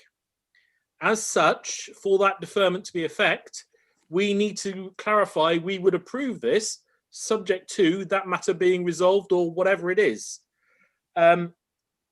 Otherwise, if we're not going to discuss this fully now, and if other implications come about because of a change in financials and everything else that Mr. Rose is quite reasonably worried about, concerned about with highways, it opens a different can of worms, and we really need the item not deferred but pulled so it can be put properly on a further agenda and discussed fully at a later date. So I suppose I'm happy to discuss this now. I think we should discuss this now, but we need a full discussion about this now on all the other points, apart from the one item we're going to defer. But obviously I would like legal's opinion, and obviously Mr. Rose's, just to clarify exactly what we're talking about. Mrs. Shaw. Thank you, my view on it was that we have a full discussion now on what's before us. Yes, and Councillor Howe is correct, but I'm just looking at the Constitution now, and that you need to come to your decision only after due consideration of all the information reasonably required upon which to base a decision. If you feel there is insufficient time to digest new information, or that there is simply insufficient information before you, request that further information, and if necessary, defer or refuse. So on that basis, I would suggest a full debate now on all other issues so that members can form a view, except for the area in which we are seeking further information, and Chris Rose can present it on Monday. Thank you very much. That's what I had in mind as well. Councillor Skinner. Oh, Councillor Howard, did you want to come back? It was just to finish off. Thank you, Chair, because obviously it was that legal opinion. So anything we now do won't come back effectively when we meet on Monday, because we will have decided one way and another at this point. We'll only be talking about the item that Mr. Rose is going to go and review, shall we say. Hence why I want the whole committee to take an active part in this and make sure we get the right decision. Thank you very much. Thank you. Right, Councillor Skinner. Doesn't sit particularly comfortable with me. It's like we're going to now make a decision. Well, we've put forward a recommendation which you've put forward and I've seconded, Chair, and that's to have a deferral. If subsequent information, if we debate it now and subsequent information comes forward that we were unaware of, that we needed to could impinge on the decision that we could make on those particular aspects of the application, it doesn't seem quite sensible for me that if we're going to debate it all now, I did agree with what you said earlier, so I need to put that into context, because of what I thought you were saying were we were going to have a discussion about this to see if there was anything that we wanted to tease out for the officers to deal with next time to make it easier when it flows next time. That I got. The bit that we seem to have moved in now is, from what I'm heard and what from Councillor Howe has just said, is that we're going to debate this almost like it's an application, but leaving it pending. It doesn't sit very comfortable with me. I'm sorry. It just doesn't. There's something doesn't feel right about that. I think we need to get to a point, Chair, if you don't mind, and perhaps other members couldn't have their view, we have a vote on it, whatever, but we need to decide, are we going to discuss it now and just have a teasing out some things, which I'm quite happy with, or are we going to discuss it, which sounds like we're going to sort of form an opinion, and then when we come back on Monday, from that second point, is that opinion, all that we're going to talk about on Monday is going to be the information that's come forward. The problem I have with that is that information could impinge on the decision we'd already made. It doesn't seem quite right for me. I'm sorry if I feel like I'm being awkward. I just things got to fit right for me, and it doesn't get the right feel for me. I believe what we should be doing is discussing this when the application is complete, and this application is not complete because we have missing information. Because of that, I would have adjourned the meeting at that point, deferred the meeting, deferred the meeting and had it when I had all the information in front of me at that point. That's how I would have done it, regardless of pressure from a housing association that has a preference because of what. That's not it. We're going to make a decision on something that's going to sit here in perpetuity. We have to make sure that we've got everything in front of us to make that right decision. And I don't want if, buts and slip ups on the agenda. That's my view. That's where I'm coming from. Yeah, thank you, Councillor Skinner. I'm guided by the professional advice of the planning officer, whose recommendation was that we defer, but that we discuss it fully here. And that is my decision. Councillor Woodward next. Well, if there's an issue, one that's left over, such as the Devon Highways, and which involves a monetary payment, that may be just one item that is left to discuss, but that may have an impact on the rest of the proposal. So I'm fully in line with Councillor Skinner that we may have a completely different set of facts that's before us next week. But we should have the whole picture at once. Otherwise, things may change and we agree to something when that isn't the case. So I'm fully supportive of Councillor Skinner's point that we should defer it. I understand that, Councillor Woodward, but of course, you'll appreciate that whenever we submit any observations to the planning department, we always have the proviso until I'm in possession of all the relevant information. So things are constantly changing, and things may very well change significantly before now and then. But we will have this debate. Move on to Councillor Gazzard now, please. Thank you, Chair. The points I was going to make have already been made. Thank you. Thank you. Councillor Key. Thank you, Chairman. The only way I can appreciate exactly what Councillor Howe is saying and Councillor Skinner is saying, it is very, very difficult to actually make a decision, because if we approved it now and then it came to on Monday that something was radically wrong, we'd have to refuse it. We can't do that. Is it possible that we could actually have this application withdrawn? Councillor Key, the proposal has already been made and seconded that we defer the application, not to withdraw it. Councillor Howe. Thank you very much. And to clarify for the committee, you will be deferring it for the highways information to be gained and understood.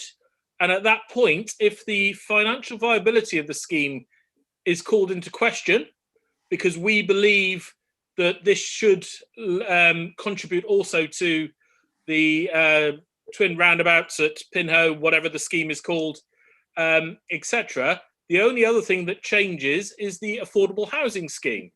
So the two go hand in hand because it's about viability, but the rest of the scheme doesn't. But you need to give a reason for deferment, and that reason at present stands as the fact that highways have not clarified their position, not the rest of the scheme. You're approving the rest of the scheme on that understanding. So Councillor Skinner I know what he's trying to say, but you need to come up to an agreement with your officer, Chair, to pull this application, not defer it, or we make a decision now and defer for the other information we need, the agreement with Hymes, whatever it is, to be decided and come back to us on. Councillor Howe, with respect, I'm in the chair and I've taken professional officers' advice. Now, I'm happy to go to Mrs. Shaw for her professional advice and opinion. Mrs. Shaw, would you like to offer any words, please, to the concerns that have been addressed? Yes, Chair. Sorry, perhaps it was my wording that took you down the wrong path. Yes, we need to identify what areas you as members of the committee feel you don't have sufficient information to form a view on. Currently, officers have suggested the highways information as being the only area that you are falling short on sufficient information for them to give you a recommendation and for you to form a view. I believe that there may be a further debate to be had to tease out any further information you needed so that you could form a view. However, it appears that Mr. Rose has withdrawn his recommendation as it currently stands. So he has changed that to defer for highway information. Should you wish to add to that, then debate would assist. Thank you. Thank you. Thank you for that, Mrs. Shaw. Right, who do we have next? Councillor De Sarum. Thank you, Chair. I'm also concerned about this, and I think that we also haven't had enough information from the Housing Association, because if I heard correctly, Mr. Rose said that ideally we would need a resolution by the end of the month. So I think that is going to play an issue in this matter, because we are waiting to hear back from highways, as we've just said, and I think we also need to know about the Housing Association, because it's part of the housing that is going to go up. So I think that's an issue that we need to somehow factor in. Thank you. Councillor Skinner again. And now I'll go to Councillor Pratt. You've had a good old go, Councillor Skinner. Councillor Pratt. Thank you, Chair. Two things. One, I lost contact with the iPad when Councillor Skinner was speaking, but it was just for about 2 minutes. Wendy wanted to know how long I was out, but it was about 2 minutes. Bit. But on the point we are discussing at the moment, which Councillor Skinner brought up, with the greatest respect to you, Chair, I think this matter should be deferred completely to Monday, and then it should be debated when we have all the information before us. That's my view, and I say that with the greatest respect to you. Thank you, Councillor Pratt. Councillor Skinner. Just to round that off, if we could, then it was suggested by Councillor Howe, and he's had much experience of these things, that if you're going to have a deferral, you have to have a reason why you're having a deferral. That's what he alluded to, and I'm assuming, and please, Mr. Shaw, I hope this is correct. I'm trying to just get it into the correct place. If that is the case, quite obvious reason for deferral, which was put by the chair and supported by myself, is lack of information from the highways. And we can literally work from that and defer this application until such time as either Monday or whenever the officers feel they've got everything together and the report is complete. And that's where I sort of laid my case out earlier, and that's where I'd like to go with it. So I like to run with the deferral and really discuss it when we have all the information. And I think we have every reason, and I make that point, we have every reason why we would be deferring it. Lack of information, incomplete report. Councillor Howe. I'm just debating whether I want to follow that up or not. The fact you defer it for lack of information on highways, fully support, but that means you're accepting the rest of the application as is because you have discussed it. You are deferring one item. Councillor Howe, we're not accepting it. We're not saying approve or refuse. You're deferring it for everything. We're drawing out the points within the background papers. That's all we're doing. We're not making a decision today. We just draw it. It's an information gathering. This is, and we'll discuss further when it comes back to us. Madam Chair, you have to give a reason for deferral. That reason is the only reason it comes back. And as such, you need to discuss fully the rest of the application now to see if there are other reasons for deferral. You don't throw a whole application out because of one item. We're not throwing it out. I don't think you understand, Councillor Howe. We are not throwing it out. We are discussing the information before us. Councillor Key. Thank you, Chairman. Now, the thing is, if you defer anything, once it comes to committee again, you can only discuss what the deferral was about. So if it's deferred, as Councillor Howe has said, all we can discuss is the highways. We cannot discuss anything else. I think this is why I think it would be better to withdraw it, pull the whole thing, then it could be done, discussed on Monday. Could you point me to the part of the Constitution that states that, please, Councillor Key? I've quoted it for you, Madam Chair. I've taken the advice of the qualified barrister here and a very experienced planning officer. Now we're discussing the other points. Councillor Skinner wants to. This feels a bit like gang warfare to me. Councillor Skinner, you've already made your points. Unless you've got something new to add. I'm wanting to help and support you, Chair, in coming to the right place. So please don't think it's gang warfare. There's nobody out to set anybody else up. We want to get into a good place, and I want you to be in a good place and the committee to be in a good place. That's the only outcome I want. There's nothing else to be gained here. I'm just Councillor Ollie Davey has just made a good point, actually. He's wondering whether we have a break here for lunch. And I wonder if it's actually that might not be a good idea. And then perhaps it would give you an opportunity, and Councillor Ragg, with the officers and the just to get your grounding, know where you are, and we'll come back after lunch. And that's a suggestion. I'm not telling you what to do. I'm trying to give you a bit of space to work this through. No, I have a full understanding of what is happening. I don't think we need. Mr.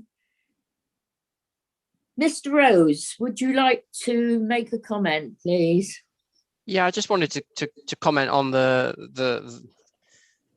rightly or wrongly, my thought process behind the recommendation, which is that the outstanding issues that I have or I see with this are the need to get further comments from highways so that we can understand the implications of that and the implications of that on planning obligations. What I envisaged was that and this is for you to make a decision on, was that in the meantime, members could debate the other parts of this application. So, for example, the principle of development being outside a built-up area boundary. Are you comfortable with the numbers? Are you happy with the bat mitigation, for example, about the bat and bird boxes? So that we could go away from today knowing that the main focus for discussion on Monday would be the highways and the obligations bit, on the basis that members are either happy with everything else or not happy with it. Because so that we know those other issues, if you like, are dealt with and agreed today, and on Monday we're then looking at the highways and obligations issue. Now that was my reasoning behind the recommendation. Obviously, you'll have to take legal advice if you want to if that's correct, or if you want to do something different. Thank you, Mr. Rose. I think we've taken the legal advice from Mrs. Shaw, and we both came to the same conclusion as you've just outlined. So unless there's anyone else wishing to speak, I don't see any more hands up. Oh yes, Councillor Howe. Well, thank you. Following on then from what Mr. Rose has just said, we need to look at the application in detail now, as he's just implied, because everything else will be content otherwise. I have a question regarding the 50% affordable, and obviously 3 years for reserve matters on this application, another 2 years from the final reserve matters. Where do we stand if in that time we do get a new local plan together that lowers the affordable housing target in this area? Are we in danger of reducing the affordable housing, or should we otherwise put a shorter time frame on the outline application in the first place? Mr. Rose, can you answer that? So we can only consider the application at this moment in time and what the current policies are, and that's 50%. And that would change potentially through a local plan. That's going to take a while to come into effect. I mean, my understanding is they want to build this development out quite quickly. But yes, if the applicant sat on this land and did nothing for 3 or 4 years, and we had a new local plan in place, and it allowed development on this site with a lesser percentage of affordable housing, then they could do that. But equally, they run the risk, I suppose, that we could, or you could, as part of a new local plan, up the percentage of affordable housing or add other obligations in the meantime. So that would be a risk that they would run from sitting on the site and not bringing it forward now. Thank you, Mr. Rose. Very clear. Thank you. Otherwise, I'm quite content with this application. Okay, thank you. There are no other speakers, so over to Mrs. Shaw, please. Thank you, Chair. And I'm just wondering if you would consider, you and Councillor Skinner, consider amending the recommendation so that members are happy, so that it refers to defer for information in relation to highways information and how this impacts on planning obligations recommended. I don't know whether you would consider that. I'm happy with that. Councillor Skinner, are you happy with that? I'm happy to go along with whatever comes to an outcome. The point is, for me, is here now, is that there is now an acceptance that the rest of the plan is agreeable, and I find it, I'm in this place, I'm finding it strange that members they've had an opportunity to speak. They've not actually had the opportunity to vote. When we speak about it again on, let's assume Monday, because it's now going to be deferred, we speak about it on Monday, but the only things they're going to be able to speak about on Monday is going to be the highways issues. It's bizarre. No. They will be able to come back on anything that's within the papers, because we will be making the decision when it comes back to committee. So there's nothing to stop them covering old ground again if they wish. So then I've misunderstood what Mr. Shaw said, because what she said was, with us, and you're asking me if I will accept the change in the recommendation. And that recommendation that Mrs. Shaw said, and please, if I've got this wrong, please tell me, that the only thing that we're going to talk about, you've just said it now, within that recommendation is going to be highways issues. Is that correct? Mrs. Shaw? Mrs. Shaw. Yes. Yes. So there we go. So go on. Members Sorry. had this opportunity to tease out any other further information that they wished to enable them to make the decision.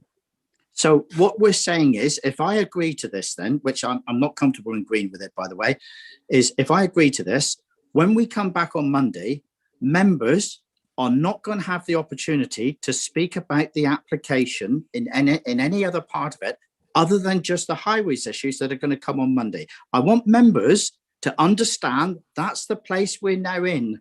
No, it's not. Well, tell me I'm wrong. in the chair, That's- and I will allow full discussion of anything that's in the papers that members might not have thought of today, but they'd like considered at a future meeting. So I think going that's against the Constitution and planning rules. You can't do what you're saying to do. Shirley Shaw, our barrister, has told us 3 times. Mr. Rose has told us you're going against their advice. Mrs. Shaw, am I going against your advice? Yes.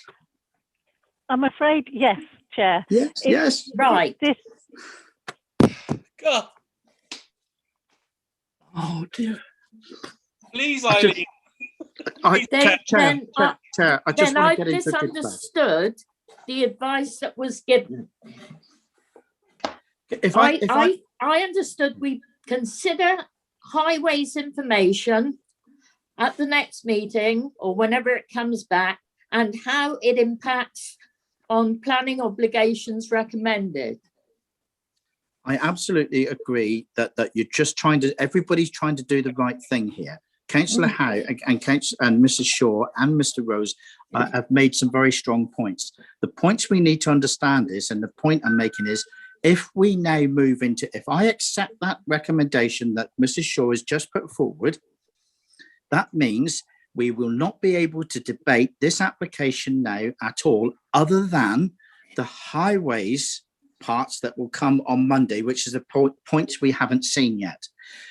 I'm making my point stronger from the point of view, if there's anything that is mitigating in what comes on Monday that impacts on this particular application, we're almost stymied, hamstrung to the point we can't actually discuss it because of the process that's in place. And I know you're trying to do the right thing, Chair. I know you are. I know you'd like to come back. I absolutely get where you're coming from.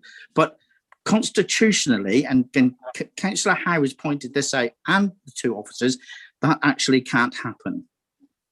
As much as your goodwill that you want it to happen. I know you're trying to do it for the right reasons, but it can't happen. Chair, can I suggest from the second legal seat, can I just suggest we just have a quick adjournment and let's just give ourselves time to take stock and then come back. I did make that point earlier. I put my hand out, the olive branch out for that very reason, for you to sort this out. Perhaps go to a short, I don't know what your plans were, Chair, go to a short lunch break or just a few minutes. Let's just have a moment to take stock. Let's come back at 2, if that's all right with the Chair. Through you, Chair. Sorry. What is the time now? I've lost 25 to. Yeah. Shall we say 2:05? Because yeah, that gives half an hour there. Okay. Thank you. Okay. Thank you. Thank you. Thank you, Chair. Thank you. Thank you, Chair. Thank you.